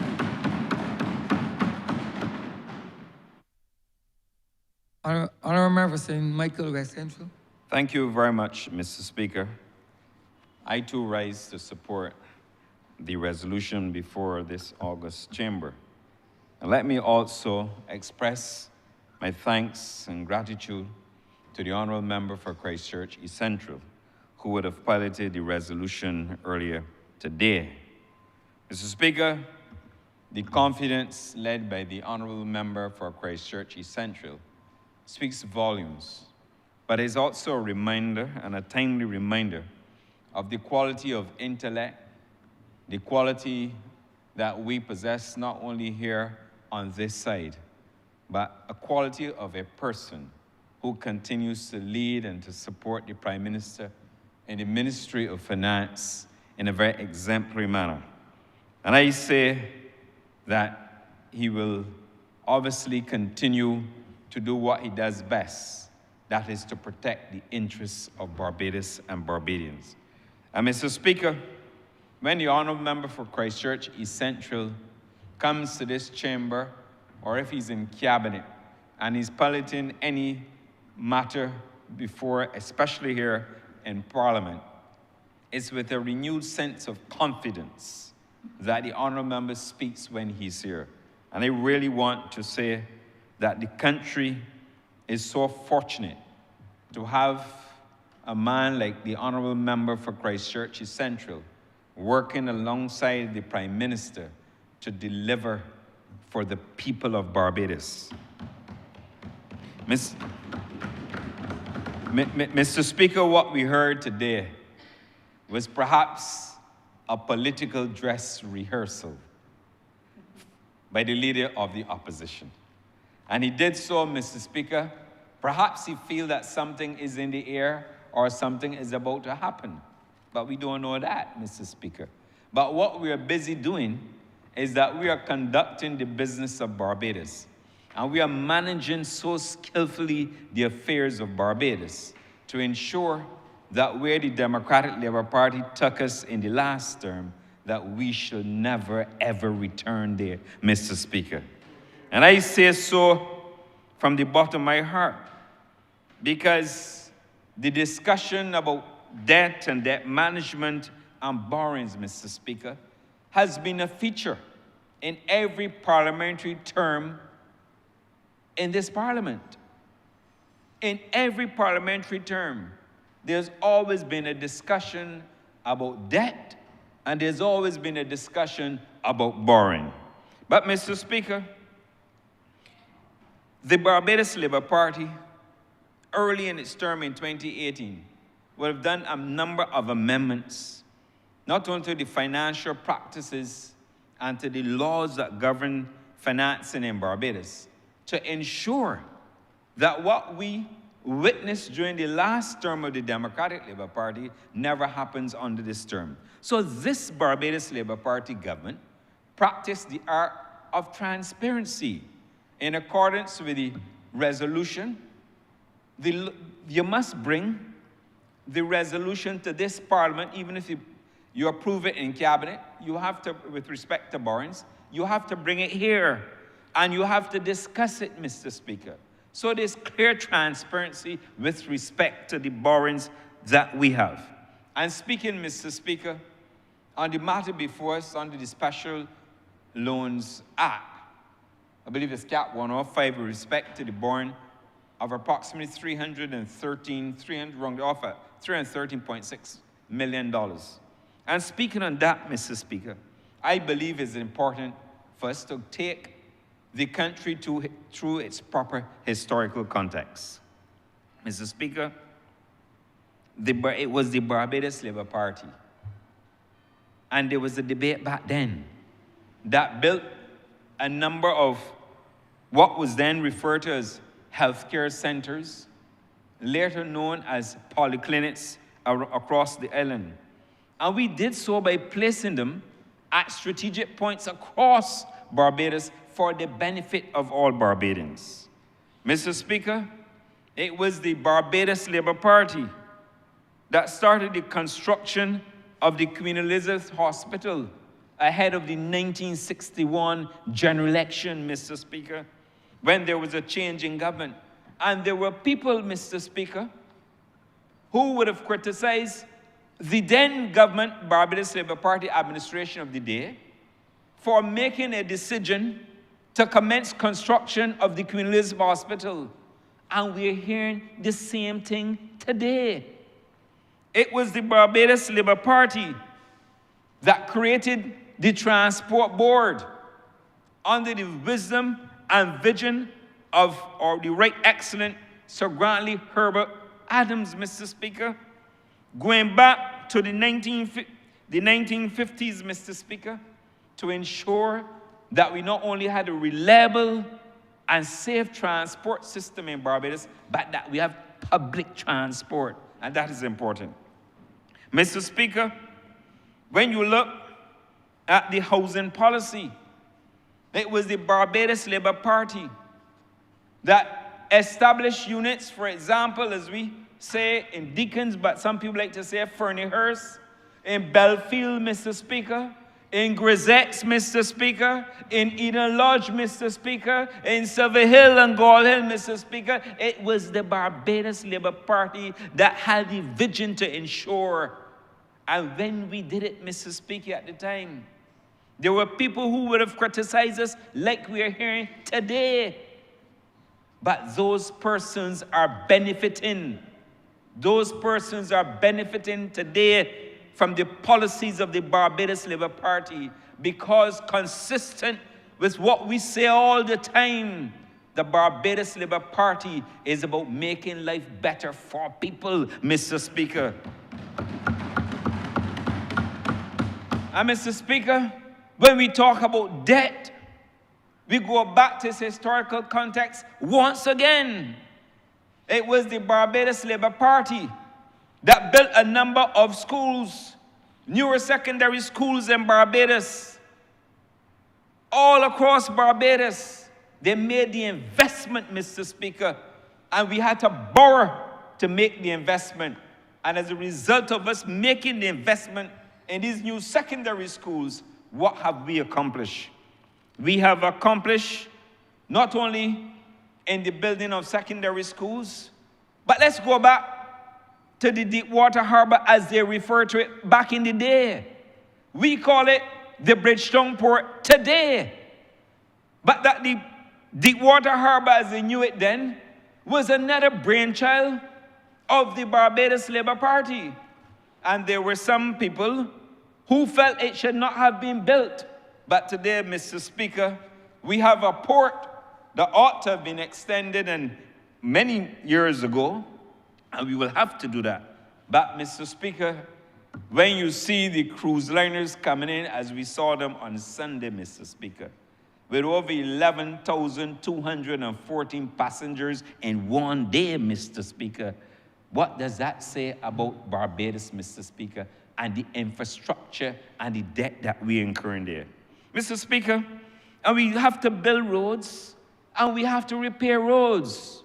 And we will have to borrow for that too, Mr. Speaker. We finance some out of existing resources annually, and we have to borrow some as we're doing in the Scotland district because it is a major project. And Mr. Speaker, Highway 2A, back to its historical context. Highway 2A, Mr. Speaker, when the late great Tom Adams and his administration had the vision to decide that they were going to build that highway should have been a 4-lane highway. But because of the criticisms by the coming from the Democratic Labour Party, it then went to a single lane on both sides, in and out of Bridgetown, Mr. Speaker. But it ought not. If that were done, Mr. Speaker, today, the traffic that we have going into the north of Barbados would have been substantially alleviated, Mr. Speaker. But thanks to the vision of the Barbados Labour Party, it was not only about building the road, but it was when you're on Highway 2A, you see the number of small businesses, people who had an opportunity to improve their lot, people who built homes, Mr. Speaker, And then it became a major artery in Barbados for efficiency, Mr. Speaker. And I say all of that to say that everything we have done is about advancing the cause of Barbadians and making life better for them, Mr. Speaker. But how are you going to advance a country and a people if you cannot borrow, Mr. Speaker? But the good news is that the Barbados Labour Party, as a government and based on strong policy, remains a policy of good fiscal prudence, responsible, Mr. Speaker, and thrifty in all of its decisions, management decisions. And that is where we are. But, Mr. Speaker, let's cast our mind back. I recall in May of 2017, a president of the Chamber of Commerce sounded an alarm. We weren't in government at the time. We came in 2018. But in May of 2017, you had a president of the Chamber of Commerce sounding alarm that the fact that debt was approaching 160% of GDP, and that was published in the newsletter. But also going on to make the point that there would have been another $364 million that was due in that year, an additional $343 million in debt service the following year, Mr. Speaker. And when you review everything that happened under the Democratic Labour Party, Mr. Speaker, the picture gets worse, Mr. Speaker. And what happened, Mr. Speaker? The debt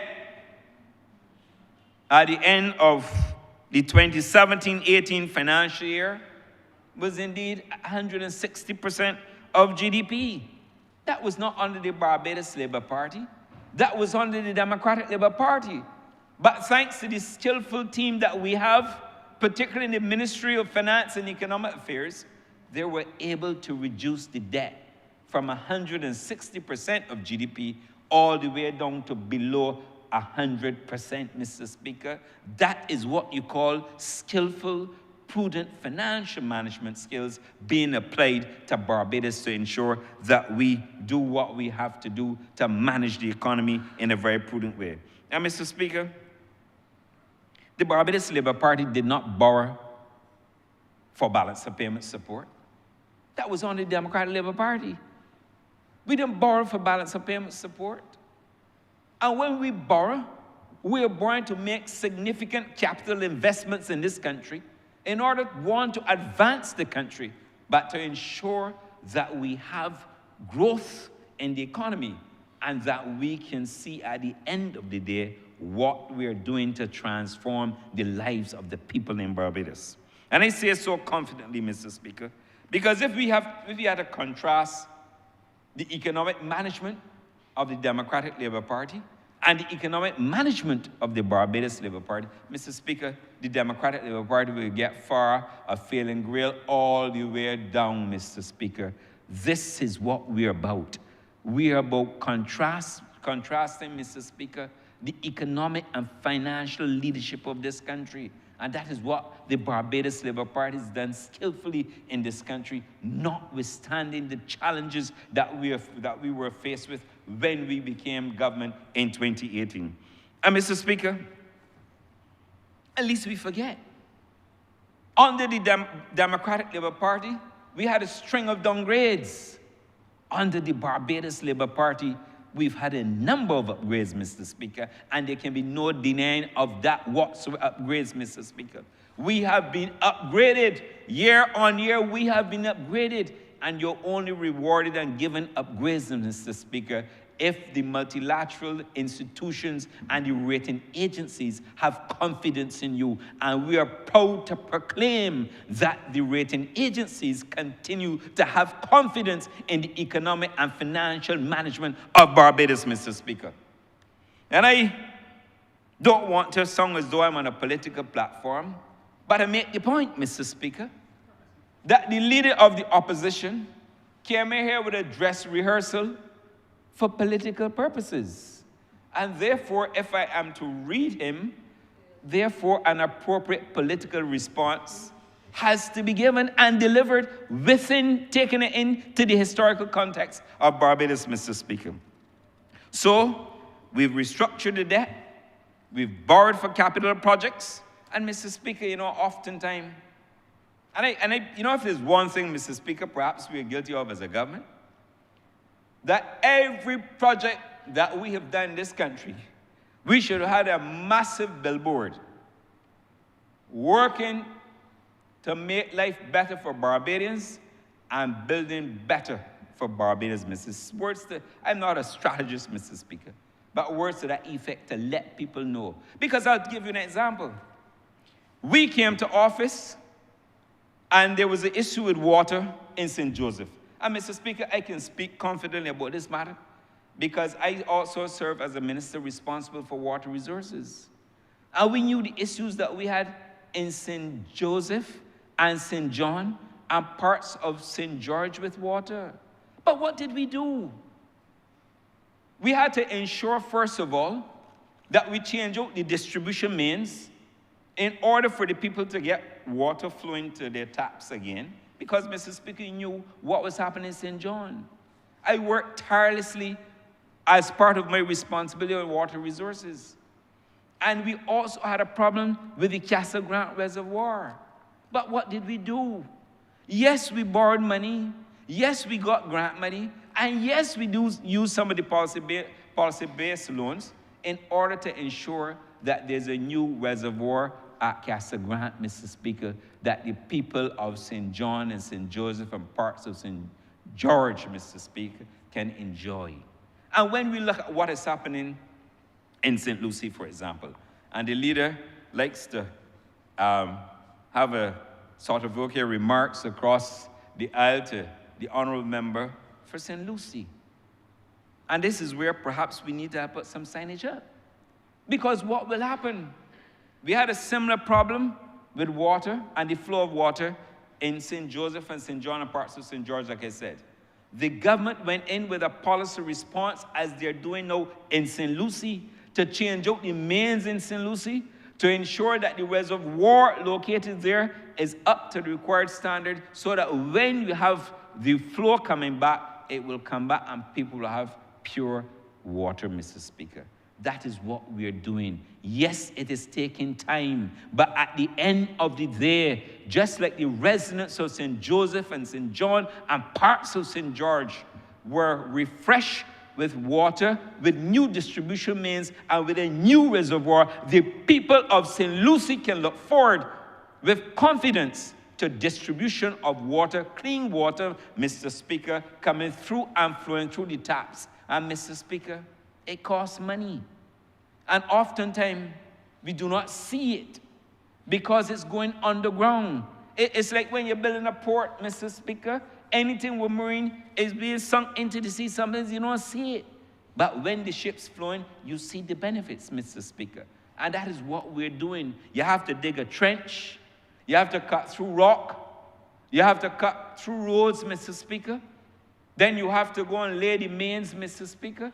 On top of that, you also then have to refill the areas the trenches that you have cut, Mr. Speaker. You then have to repave the area. Mr. Speaker, it takes money. And when you look at projects, there is no way, Mr. Speaker, that there are some projects in Barbados, if we didn't borrow, it would be impossible for us to finance. And that is a fact. If we don't borrow, how are you going to finance? Well, if the Queen Elizabeth Hospital is required as part of this proceeds approximately $314 million, how long would it take us to save and to amass $314 million of a country? Should a country wait, Mr. Speaker? Should a country wait for a country to save $315 million to provide health care, to save lives, and to help people in a country? Should it, Mr. Speaker, have to let people die in order for us to do these things? The answer is no. We are above that, and we are doing so, and we are doing the right thing, Mr. Speaker. And we have to ensure we enhance the delivery of services, and that is what we're about. A government, unlike a business, has to provide a social component and to ensure that it looks after the social services of this country, and that is what we're doing. And Mr. Speaker, I drew the example of the Barbados Water Authority. And I'm pleased that when you hear about what will happen at the Queen Elizabeth Hospital, I'm even more assured that healthcare needed the injection, Mr. Speaker, and it will get the injection it needs. Mr. Speaker, I'll cite in a simple example. I call it simple but critical. The expansion of laboratory services going across the street from the Queen Elizabeth Hospital. You need it, Mr. Speaker. If you are diagnosed with a problem and the doctors need to take the blood samples and other samples, Mr. Speaker, you need to do so very efficiently. You take the samples, they will go to the lab will get the results for you. What is wrong with the government borrowing money to expand a laboratory service at a hospital to improve and to enhance the efficiency of decision-making as it relates to patient care and saving lives, Mr. Speaker? What, Mr. Speaker? There can be no compromise, no barrier to that. And that is what the government is doing. When the government tells you that it will have additional services across the street and that they will have specific care facilities across the street that they're building, they also tell you that they care about the patients. This is not a country based on all the training that we have in medicine and all the professionals who are working there, who incidentally, Mr. Speaker, have been asking and advocating for improvements. And this is a policy response to the improvement in healthcare in Barbados, Mr. Speaker. Yes, we have challenges, and we will always have challenges. But when the government has committed as much money as it's committing to enhance the healthcare provision and services in Barbados, Mr. Speaker, the government deserves credit. Mr. Speaker, I'm not going to go into any detail about the transport board in terms of the acquisition of electric buses. Suffice to say that I also serve as a Minister of Transport. And I can tell you, Mr. Speaker, that in the 2022 general election, we went through a campaign, and the people of Barbados were so very pleased when we have those first set of buses, Mr. Speaker. Some people say how nice they were. Air-conditioned luxury, Wi-Fi, Mr. Speaker, and if you're driving, you wouldn't believe that you're in a bus. You would believe that you're in a wonderful aircraft going to some part of the world because of the luxury and the comfort that you have, Mr. Speaker. But we went through a general election campaign, and people gave us approval for that, Mr. Speaker. But we now have in Barbados the largest fleet of electric buses to be found anywhere in the Caribbean, Mr. Speaker. And that is again because of the leadership, Mr. Speaker. And we had to buy some too. And I was there, so I understand, Mr. Speaker, that we have to do these things. Mr. Speaker, we had to resurface Highway 1. We had to improve the roads in the Scotland district. And we're doing that now because not only for the residents who for years suffered, but we're also doing it because the Scotland district is part of our tourism attractions that we have on offer. And if you want to showcase Barbados, you have to showcase the best of what we have to offer. And access to get there is always critical and important. So we're doing it for the locals especially, but we're also doing it to ensure that the many attractions that we have and others to come, Mr. Speaker, in that area would have easy route and easy access. Mr. Speaker, the Grand Williams International Airport. You have to, airport, for example, Mr. Speaker, where if you had to redo or resurface a runway in Barbados, Mr. Speaker, and we are fortunate that we have the Grand Williams International Airport with a runway of some 11,000 feet, Mr. Speaker. Few can boast of a runway in the Caribbean of 11,000 feet, Mr. Speaker. And we can land these 380 aircraft. We can land the 747 aircraft as we've done, and we can land other aircraft in Barbados as a result of that. But when you have to resurface 11,000 feet of runway, Mr. Speaker. If you don't have the cash in hand to do it, you have to borrow. But, Mr. Speaker, the good news is that having borrowed money or using PBL funds, policy-based loans funds, Mr. Speaker, the country is now seeing and experiencing a boom in tourism, Mr. Speaker. Look at the aircraft parked on the Grand Lems International Airport, and what is that investment doing? When we upgrade, for example, the radar equipment that we're spending millions of dollars on, what are we doing? We are sending a signal to the international airlines that you can come to Barbados and you can land safely here at Grand Lems International Airport so that we can attract even more airlift, Mr. Speaker, and that is what we're doing, Mr. Speaker. So we are making investments. When we look at the Bridgetown port, and you see what we did, Mr. Speaker, there was often a complaint in Barbados that when the cruise ships coming into Barbados, the cargo ships, will have to wait outside of the port's basin before they can come in and wait until the cruise ships leave Barbados. Mr. Speaker, the government of Barbados invested over $100 million in Berth 6. And when you pass this mighty Granite Highway, you will see it.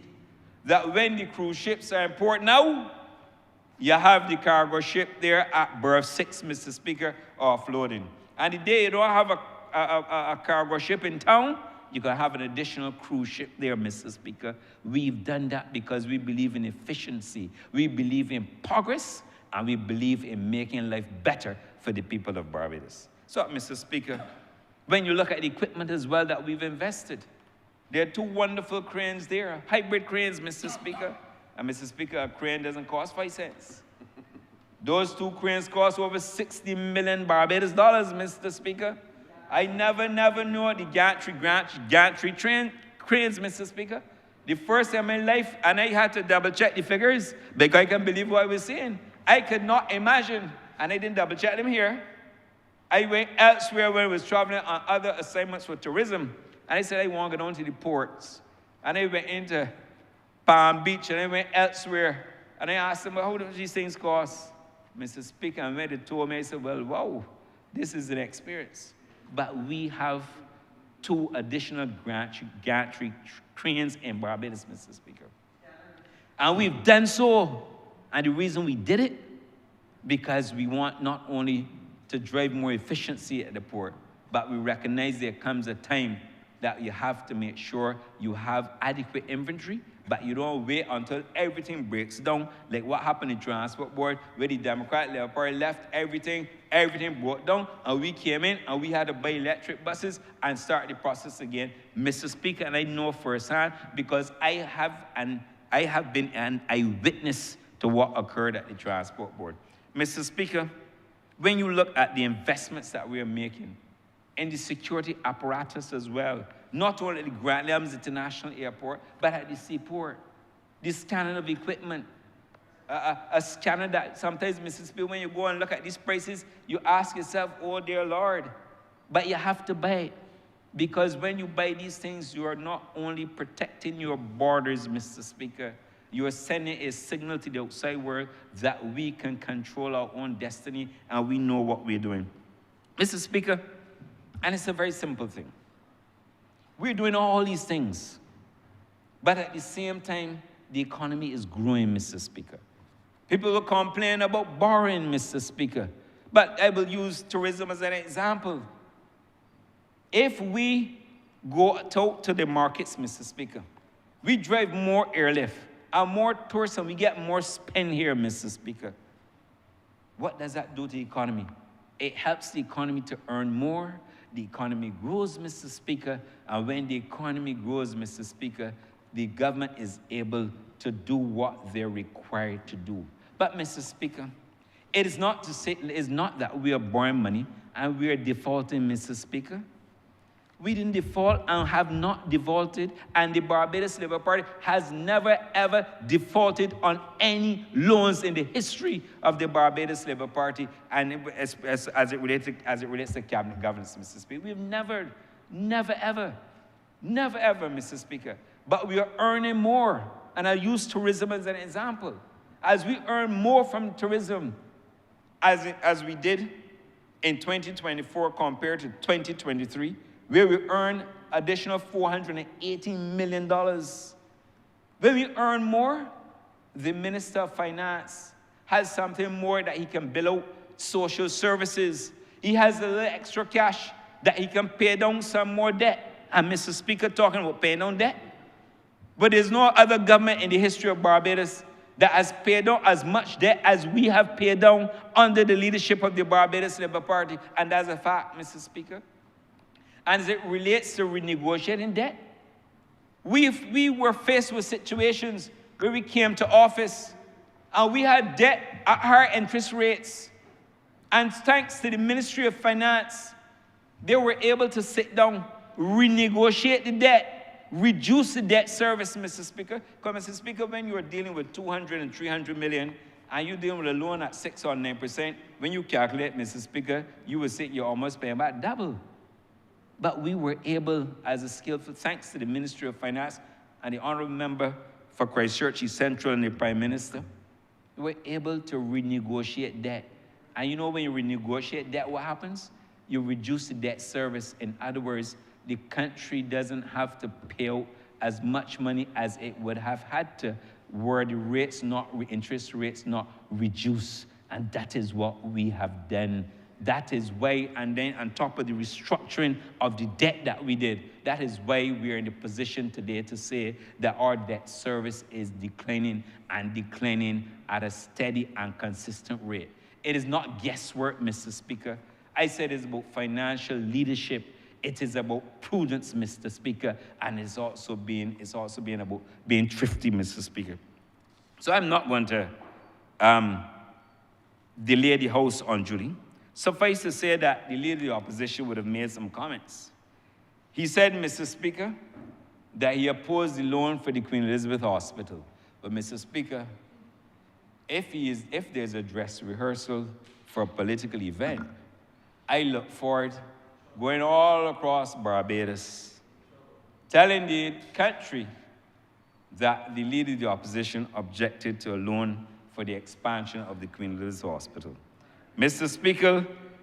Speaker, he also said, the Leader of the Opposition said, that something is wrong in Denmark, I'm quoting Shakespeare. But, Mr. Speaker, something was definitely wrong with the Democratic Labour Party's economic leadership that he now represents, Mr. Speaker. It was definitely wrong, Mr. Speaker. So if something was wrong, or is wrong in Denmark, as he claims, Mr. Speaker, I'm saying to you, based on all the available evidence and all the independent commentators would have confirmed that there was definitely something wrong in Denmark with the Democratic Labour Party's economic plan.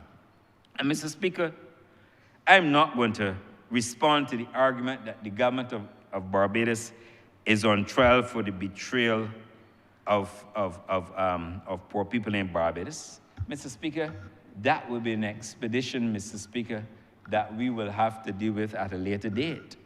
And Mr. Speaker, there will come a time when there will be a general election in Barbados, and the country will be called upon, and we will be called upon to account. But Mr. Speaker, and I don't know when that will happen, but suffice to say that the Barbados Labour Party's proud record of service and accomplishments, Mr. Speaker, must speak for the performance of the Barbados Labour Party.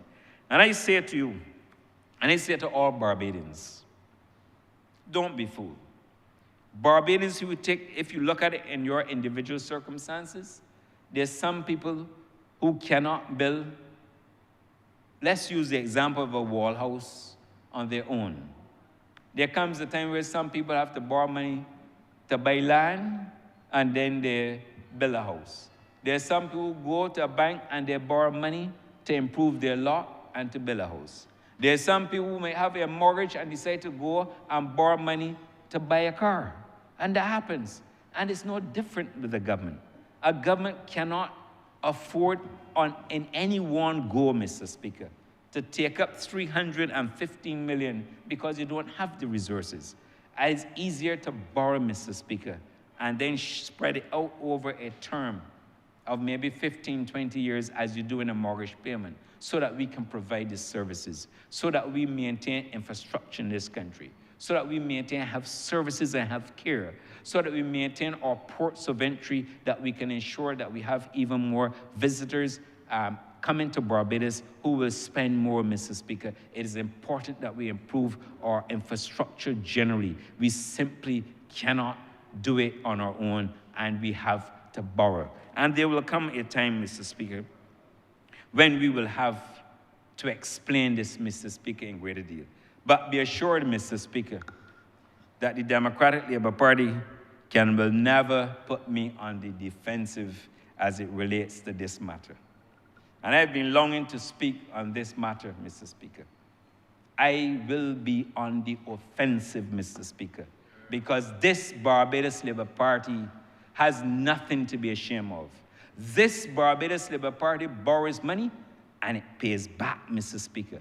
But this Barbados Labour Party, Mr. Speaker, is also very prudent, as it says, and we always take the best interests of the people, and we will continue to do what is right, Mr. Speaker.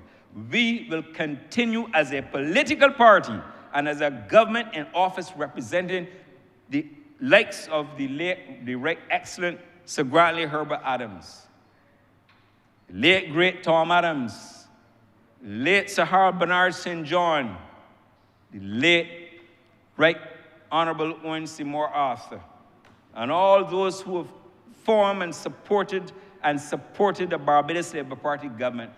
We will continue to make life better for the people in Barbados. We were called upon to do it in 2018, and we responded, and we won the confidence of the people in 2022. And I have no doubt whatsoever that once we remain on track, once we continue to build out infrastructure, once we continue to respond to the social needs and concerns of the people of this country, that the people will ultimately sit back and assess the situation and will once again restore the confidence in the Barbados Labour Party to advance the fortunes. So I really want to close, Mr. Speaker, by thanking again the Honourable Member for Christchurch East Central. He's a hard-working man, and I know that the people who sent him here will ensure that he continues to remain in this place. And I want to say that he's very, and I speak on my own behalf as well, and other colleagues will speak, he's very supportive. He gives solid advice as a minister in the Ministry of Finance. He's capable, and I go to sleep every night, rest assured that the country's fiscal affairs will never be compromised as long as you have a man like the Honourable Member for Christchurch East Central, Mr. Speaker, supporting the Prime Minister in the Ministry of Finance and the other officials who work so tirelessly around the clock to ensure that this country's fiscal affairs remain in sound shape, Mr. Speaker. And with those few remarks, I'm obliged. Honourable Member for St. James North. Thank you very much, Mr. Speaker. I rise to lend my support to this resolution. Late, of course, in the evening, but nonetheless, very important for a number of reasons.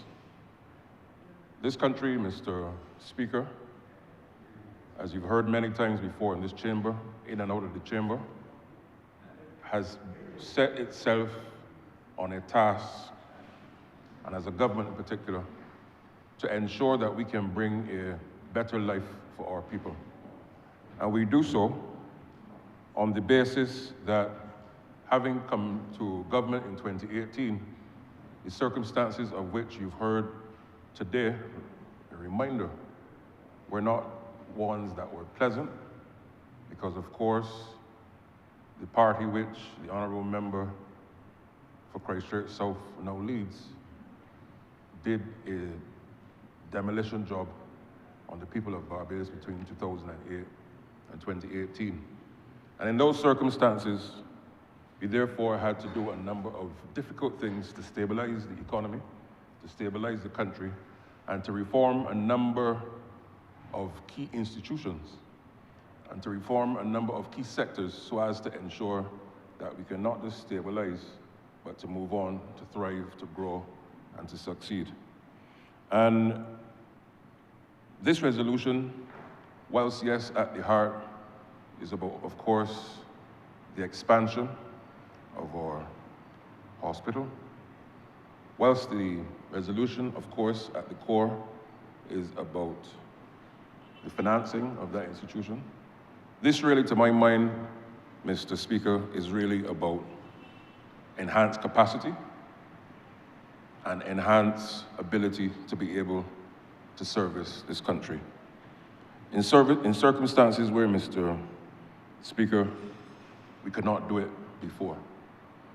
And this expansion will be a major expansion coming within the context of us being a nation on the eve of celebrating our 60th anniversary as a country. But equally, it's also not just about capacity, it is about confidence. Confidence, confidence, confidence. And as I sat today, Mr. Speaker, and I listened to the Honourable Member for Christchurch East Central, it took my mind back to a world in which I was a law student in the United Kingdom in the 2010s. When at that time, Mr. Speaker, Barbados and its economic affairs and its fiscal affairs and fiscal matters was the laughing stock of not just the region, the world. And this is no proud boast because it all affected us as a people. But sometimes we have to let the record reflect and to remind those who want to now fly up, come down, and talk a lot of foolishness when they ought to know better. They ought to know better. But I cast my mind back not just to the 2010s when I was a law student, and the circumstances was difficult for Barbados. But at that time, many persons in this country had to endure difficult pain because of the economic mismanagement of Barbados by the Democratic Labour Party, which also led to the dismantling of part of our sacred grail in education through the point of free delivery at our tertiary institution, University of the West Indies. And I start there because one of the things that I will never forget in my political career, when I first started, Mr. Speaker, in the constituency of St. James North, meeting people, there was a young man, of course I wouldn't call his name, but there was a young man, Mr. Speaker, who said to me, "Man, I don't want to hear no politics." And as I engaged the young man, I thought, okay, why? And then I dug. You know what he said, Mr. Speaker? He said, "Big man, that was my last year at UE. That was my last year at UE. I come from a family of 5. My mother only worked 3 jobs when the week come on the course, not making a lot of money. And I was the only person in my household who had gotten that far to even get into tertiary learning." I'm paraphrasing, of course. And in my final year, I had to drop out of UE because that government took away the opportunity for me to finish my studies at UE. But he went further. You know what he said, Mr. Speaker? That led to me being depressed. I didn't care about life. I felt shame, and I started a life of crime. And it tells you a story.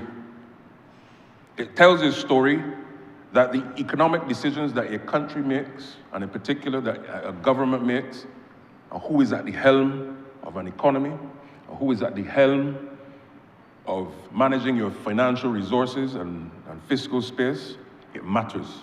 Equally, the governance of a country, and in particular education, matters, as does all ministries. But why is it important? Because education is not simply about the attainment of qualifications. Whilst that is necessary, it's not sufficient. It is about ensuring that a country and people can develop through education, which is the vehicle that would transport them to higher heights and higher planes. Fortunately, that young man has been able to change his circumstance. He was able to complete his education. But it is ironic that the leader of the opposition today would want to get up and lecture the honourable member for Christchurch East Central, not just on economics and loans and GDP and debt and all these things.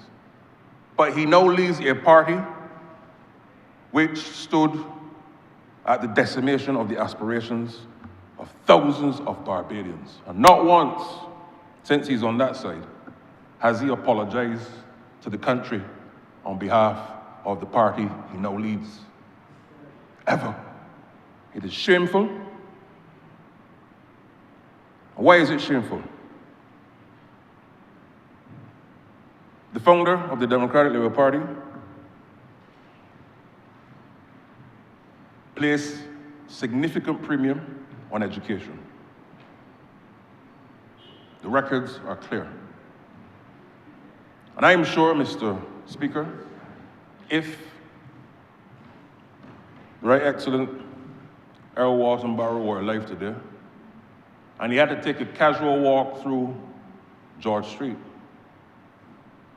he would say to Ralph, the honourable member for Christchurch South, and all those parading in his name, "Depart from me, I know you not."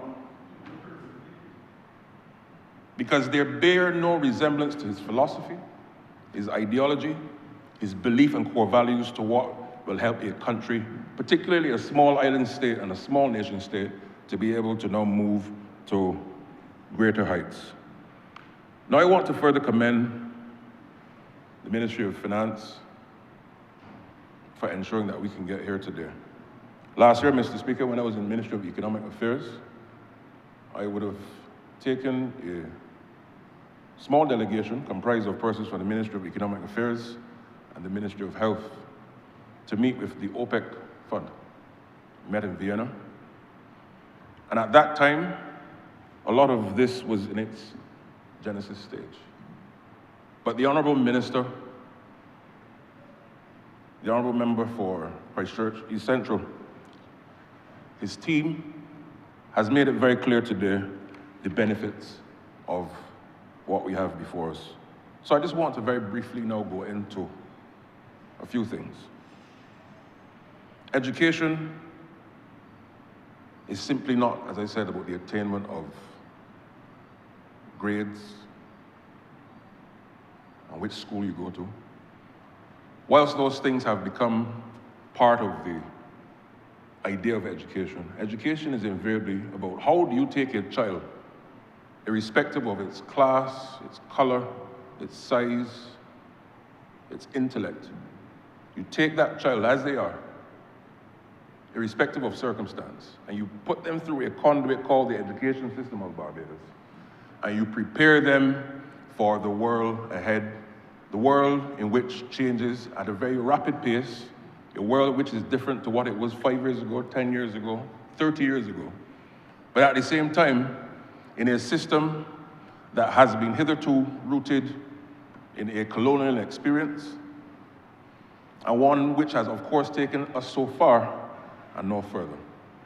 And therefore, the mission of this Ministry of Educational Transformation, which I lead, is simply about ensuring that we give our students and children who go on to be adolescents and adults the best global chance of success. Because why? The real competition, Mr. Speaker, is about helping them to compete against their counterparts, not just here in Barbados and the region, but around the world. Now, when you look, therefore, at being able to do all of these different things, these things require financing. This government has been able to, and you see it around the country, ensure not just that schools are being repaired, but we're having aggressive programs, partnering, of course, also with a number of international partners, the IDB, for example, with our Skills for the Future 2 program. where we're not just looking at the infrastructure, which I must add, Mr. Speaker, our infrastructure is largely between 50 years old and 200 years old. And therefore, as we build out, it is really about changing not just the physical infrastructure in changing a door here or a cabinet there or a classroom, but building schools that are fit for purpose for 21st century learning and realities. That therefore means, given particularly that we're in this part of the world on the front line of the climate crisis, one, schools that are resilient. We only need to look very close by to our sister nation of Jamaica. And it's not just Jamaica. Countries around the world, particularly in the tropics, who are on the front line of the climate crisis with hurricanes or cyclones, continue to face these realities. And therefore, the building of schools now require even more that we have resilience at the core of our building and our designs to ensure that they're fit for purpose, to withstand as much as possible whatever the environment will bring. But two, designing the schools also, Mr. Speaker, in a way that will allow for new modes of learning and teaching, not just the traditional teacher being at the front of the class and the children standing or sitting, in the rows and the columns, but also in ways that allow for students to stand and engage and to be on the outside in plants that reflect beautiful environments, physical environments that are wholesome, pleasing to the eye, and that brings our education system now into a modern era that can now be a model for the world to adopt. We set a very bold but clear ambition to be the #1 education system in the world within the next 7 years. And part of this transformation, particularly with the program I just outlined, is to also to do so through ensuring that our schools also have the necessary infrastructure, technological and otherwise, to keep our children on the cutting edge of transformation.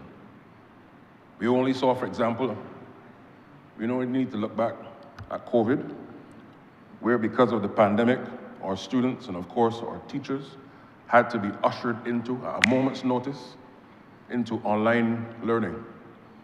But this also goes back, as I said, to the vision of which this party carries for the country. In the 1990s, certainly as a young secondary school student at the time, we'd all recall our then Minister of Education, now Prime Minister, would have conceived and said to the country and said to the world about her vision for EduTech. What we were dealing with in 2020, 2021, 2022. It is almost as if she could see what the future of the world was. Similarly today, the education transformation exercise, Mr. Speaker, is about the same thing. We do not know what the future will hold. We do not know what calamity or crisis the world may hold, but how do we effectively prepare our citizens who will not stand children forever, but who effectively, as I said, will go into adolescence and adulthood, but they have the skills necessary to pivot and to thrive in whatever environment the world presents itself. And that, therefore, must be the hallmark of what we're achieving through education. And it requires, therefore, for us to have the necessary elbow room, policy space, fiscal space, to be able to deliver on these things for the country. Because why? These things need money. But you don't just, as the Honourable Member for Christchurch, Essential, said in his opening delivery this morning, you don't just take up the cash and say, here. There's a way that governments, particularly for small states, have to operate. Borrowing also, as I said, is about confidence. During that time in the 2010s, nobody in their right mind, certainly no financial institution with any level of financial discipline, was prepared to lend Barbados money at rates that were low. Why? Because our economic management of the country at that time, under the Democratic Labour Party, said to all around the world, you do not have the capacity to pay back your loans. You don't have the capacity to run your affairs well enough. We don't have confidence in you, so therefore, you got to pay a higher interest rate. Simple as that. Simple, basic economics. And for this to now have concessional finance, 3%, 3%, over a 20-year period, with a 4-year grace period. Oh, Lord, man. This speaks once again to the confidence that has returned to the Barbados economy. And around the world, people are prepared again to invest in Barbados. Because why? The partners at some point still want to have the return.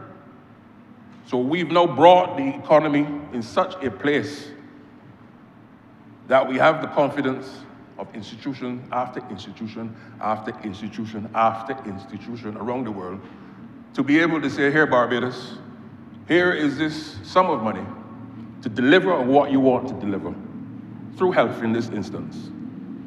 And we're going to give you at a 3% rate, concessional rate, over a 20-year period.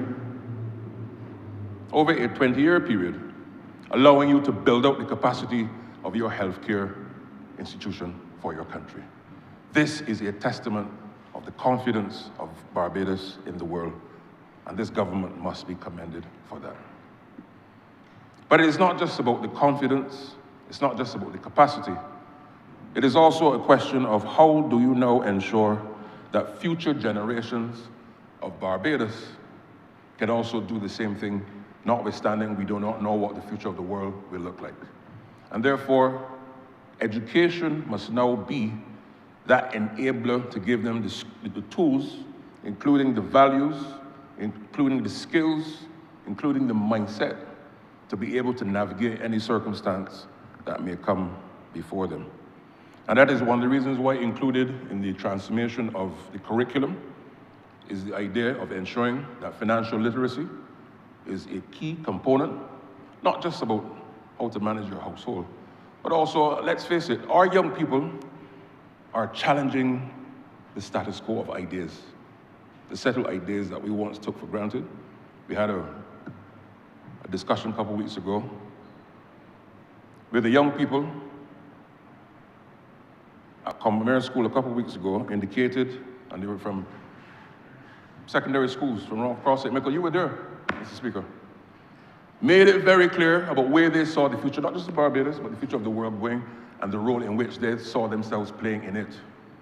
And I took my mind, as I sat there, I took my mind back to when I was that same age. Yes, I was on that same trajectory, but I was not as refined as this generation is now today, in terms of where I saw the country going and my role in it. And it therefore means that we have to continue to take the confidence of our young people in our bosoms, and to constantly engage with them and to share with them, and for them to share with us how they see themselves moving and navigating in these spaces, particularly when the geopolitics of the world requires us to prepare our people for this eventuality.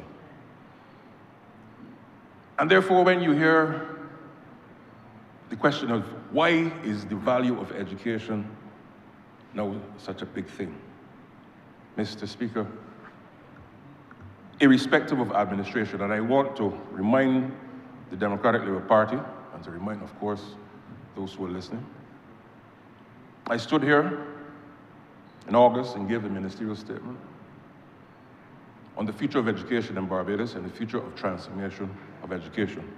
And I remember it very clearly, on page 3, third paragraph, I made it very clear that irrespective of administration, whether the Barbados Labour Party or the Democratic Labour Party, administration after administration in this country invested in education in Barbados for its people. And know what I said, invested, not spent money, invested. And one may ask, therefore, what is the difference? Yes, you spend money, of course, but education is a sector where you invest. Because why? You expect a return. What is the return? For us to continue to build out a society that provides for its people, a society that is competitive, a society where an ordinary young man or woman, irrespective of ability, whether you're disabled or not, you can contribute to your country based on the system that you've passed through, and we prepare you for the world to be able to contribute in a meaningful way that brings honor to yourself, community, region, and by extension, everyone around you. That is ultimately what it is. How do we prepare and invest now in this generation and the next so that those generations can continue to do the same as previous generations have done for us? It is a relay. Education is the great relay. It is almost like a long 4x4. It is not a sprint, it's not a 4x1. The Honourable Member for Christchurch East Central would know about that. But this is a 4x4. He was an athlete? So I'm told. For the wrong school though, Mr. Speaker. You went to school, but you're not an I'm told, I know you would not agree on that point, Mr. Speaker. You went to school, but you don't think he was an athlete? But I'm told that he was an athlete, Mr. Speaker. But education, particularly for Barbados and the region, certainly is a 4x4 relay. It takes stamina. The Honourable Member for St. James South can attest to this. It is a sector that requires you to roll up your sleeve, to dig deep. There will be challenges. There will be highs and lows, but you stay focused on that prize. How many times, Mr. Speaker, have you seen, for example, you're in that final leg of the 4x4. There are 3 competitors in front of you, but there's a whole stadium around you cheering you on. And you find something in there that makes you dig deep. And you believe now you're the biggest. Back in my time, it was Willan Louis. And you can run around the stadium and come and win the event. That is what education is. All right?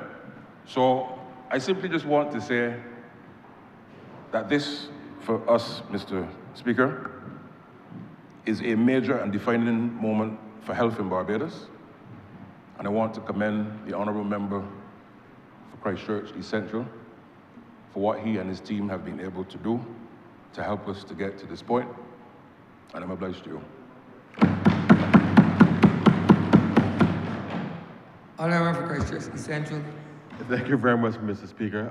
Let me thank honourable members for their contribution. If it was possible, sir, for me to raise in a point of order to clarify for the record, sir, I just want to let you know, sir, that indeed I held the 200 meters record from 1995 until 2013 at school, so under 20 boys. But be that as it may, sir, so I get the sprint analogy quite well.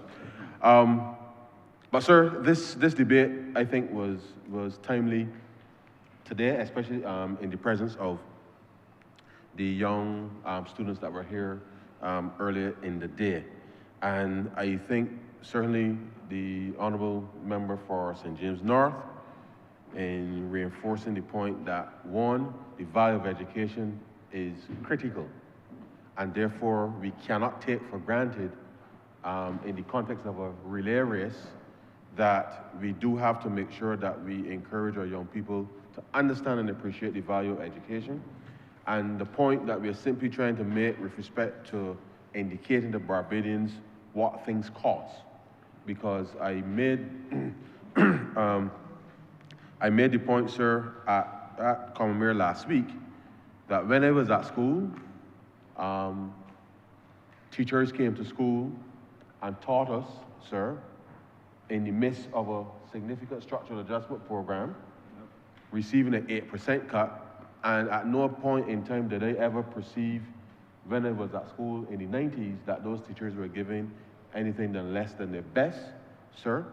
And therefore, it is important to appreciate the value with respect to the education that you are receiving, and therefore we cannot take it for granted what it takes to be able to help deliver that. And therefore, one of the things that we are going to be doing more broadly is to ensure that citizens understand fully exactly what it takes to be able to deliver these public goods and these public services. And so I support the work that's being done by the Ministry of Education to bring greater sensitivity, simply because, sir, as you well know, a number of people had to drop out of school, university, simply because they were not prepared for any changes, and therefore it came as if it was, well, it really was something out of left field with respect to how families were able to, or unable to make any decisions with respect to helping to keep young people engaged. The Honourable Member for St. Michael North clearly outlined all of the, well, not all, but most of the work that has happened with respect to the government's commitment to the QEH over the course of the last 7.5 years. We too have negotiated with the credit unions a specific facility to be able to purchase additional equipment for the QEH. And those resources people will experience on a daily basis without recognizing that the financing for the acquisition of these things have been done with respect to ordinary Barbadians, sir. Because the credit union movement is ordinary Barbadians. And we developed that specific intervention so that ordinary Barbadians can contribute to the financing of the improvement of delivery of health care in the country.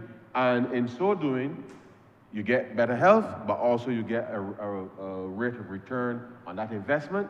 And therefore, we crafted that solution, which is also helping being rolled out now with respect to acquisition of the equipment at the QEH.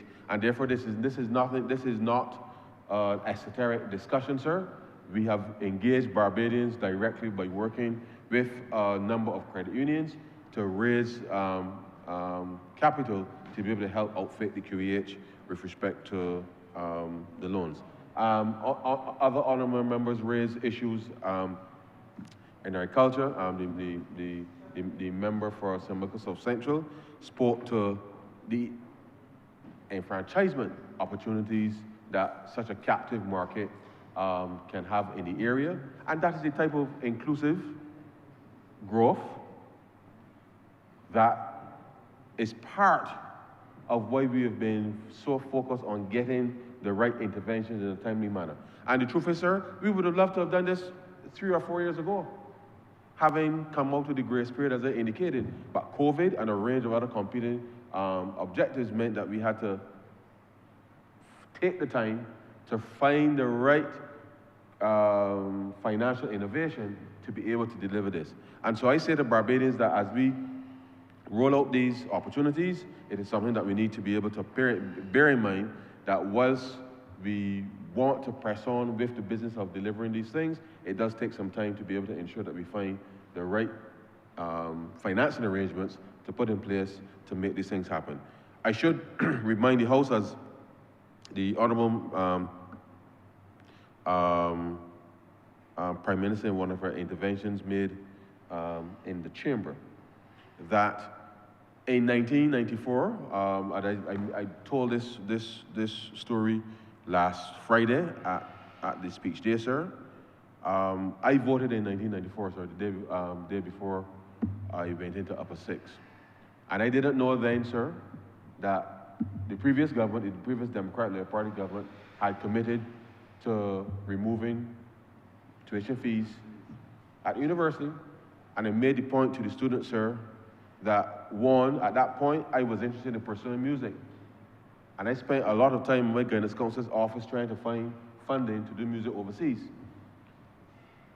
My mother, at the time, obviously could not afford for me to pay to go to no university. But I did not know at the time that the government had committed, and it wasn't that the World Bank was putting the condition on the country. This was a condition that the Democratic Labour Party, sir, put on the table to negotiate as part of the negotiation for that loan. And the Honourable Prime Minister, in saying to the Prime Minister at the time, the late Right Honourable Owen Arthur, saying, well, sir, this is the policy matrix that was agreed by the previous government. And clearly, the Honourable Prime Minister and the Minister of Education, and now Prime Minister, obviously went back to the World Bank and said to the World Bank, well, we need to be able to get this sorted. And the World Bank, it is at that point that the World Bank informed them that it wasn't the World Bank condition, but one from the government. And therefore, that particular policy intervention was removed from the matrix, and all of us in this chamber are familiar with how the process works, which still allowed the loan to be processed, the last loan to be processed from the World Bank, in spite of the fact that the previous government had volunteered this particular action. And therefore, it is important, sir, that the Ministry of Education inform parents at all levels as to what it takes to deliver education in this country. Because it is not just the fact that there's a zero bill, but given that the last Democratic Labour Party administration successfully introduced tuition fees at University of West Indies, which had a cascading effect on many Barbadian families, it still has an impact on Barbados today. It is important, sir, that we let people know what is at stake, because should some extraordinary circumstance happen in the future, they would be advised in advance so that they can make better informed decisions, sir, at the appropriate time with respect to the future of their families. And so we don't take this lightly, sir.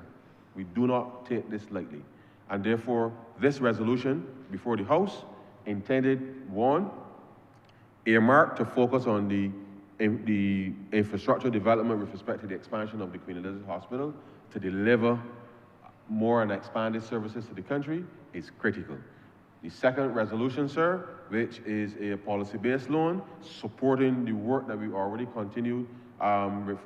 started, with respect to further developing resilience socially in the country, gives us greater flexibility with respect to being able to address the matters related to the social sector.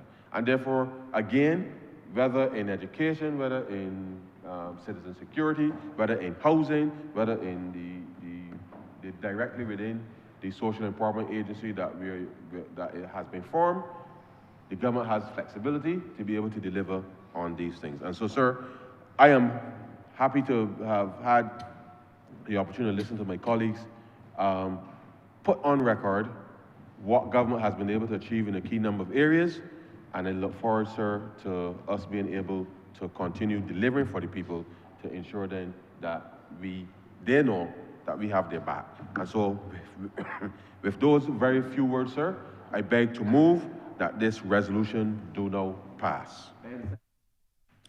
Honourable member, this relates to the first resolution relative. Order number 11. Order number 11. Yes. The question is that order number 11 resolution do now pass. All those honourable members in favor, please say aye. Those against, please say no. Me think the ayes have it. This resolution stands passed.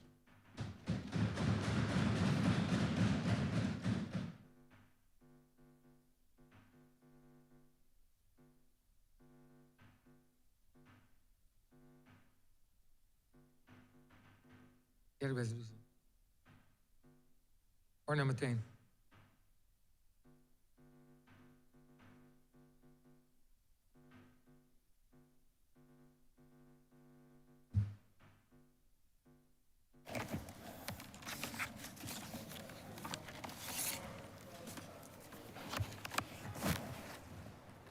Order number 10, sir.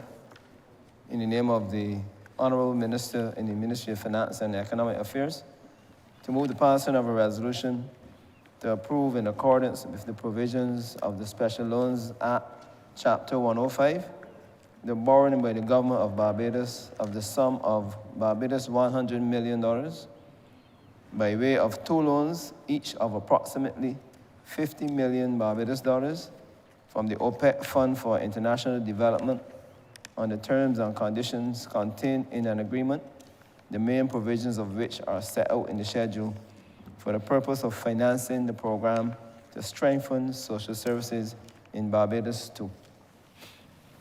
Honourable Christchurch East Central. Mr. Speaker, I beg to move that this resolution do now pass.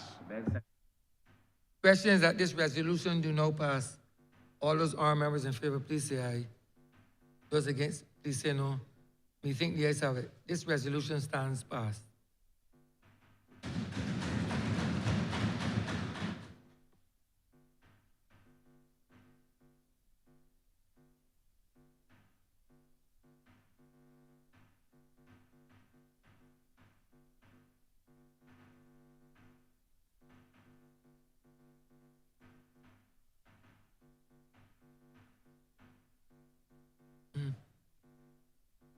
Order number 12, sir. In the name of the acting leader of the House, to move the passing of a resolution that the Honourable the House of Assembly concur with the Honourable the Senate that A, the Tourism Accommodation Bill 2025 and Barbados Tourism Product Authority repeal Transfer of Assets and Liabilities Bill 2025 be referred to the Joint Select Committee standing on economic and productive sectors, and B, Standing Order 28-4 of the Standing Orders of the Honourable House of Assembly be suspended for the duration of the deliberations of the committee on the bills and any matters connected thereto. And C, the committee be empowered to consider the principles and merits of the bills and to report no later than 3 months from the date of its reference. Let's move that this resolution will pass. Mr. Speaker, I beg to move that this resolution do not pass. The question is that this resolution do not pass. All those honourable members in favor, please say aye. Those against, please say no. Methinks the ayes have it. This resolution stands passed. Honourable, yeah.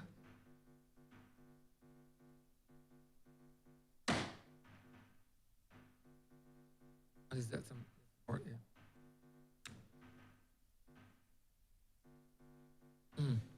Honourable Christchurch, Essential. Committal government papers.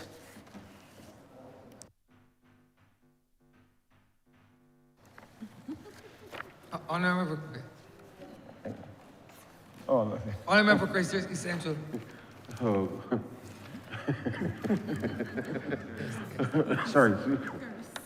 Mr. Speaker, I'm commanded to lay the, the duties, taxes, and other payments exemption Lisa Scott Order 2025, the duties, taxes, and other payments exemption Nosumudiana Ayeri, Order 2025, duties, taxes, and other payments exemption Corrine Critchlow Order 2025, duties, taxes, and other payments exemption Watney Woods Order 2025, number 132 of 2025, duties, taxes, and other payments exemption the Maria Holder Memorial Trust Order 2025, number 133 of 2025, duties, taxes, and other payments exemption Bethel Senior Citizens Home Order 2025, duties, taxes, and other payments exemption Chickmark Foods Limited Order 2025, number 148 of 2025,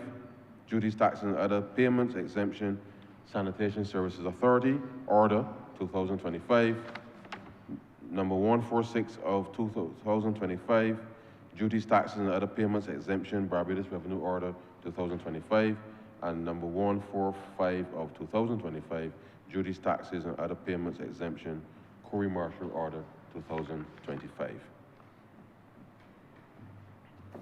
Well, you can recommit to. Yeah, to do the notices. To government notices.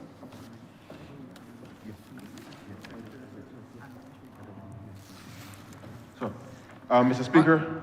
Honourable Christchurch, Essential. Sorry, I beg to give notice of the National Payment System Amendment Bill 2025, the Central Bank of Barbados Amendment Bill 2025, and the Economic Diversification and Growth Fund Bill 2025. Recommittal of first readings of bills.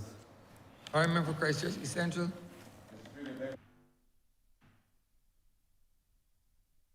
Bills. Mike. Yeah, Mike.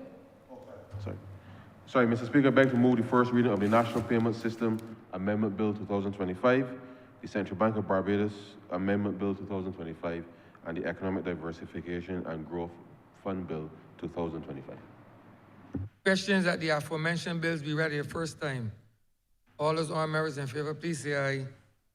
Those against, please say no. Methinks the ayes have it. Recommittal government business. Yeah. Honourable for Christchurch. Best. Thank you very much, Mr. Speaker. We've now come to the end of government business for today. I will now adjourn until Friday, the 12th at 10 a.m. Seconder. The question that this honorable chamber be adjourned until Friday, the 12th day of December, 2025, at 10 a.m. in the forenoon. All those honorable members in favor, please say aye. Those against, please say no. Me think the ayes have it. This honorable chamber stands adjourned until Friday, the 12th day of December, 2025, at 10 a.m. in the forenoon.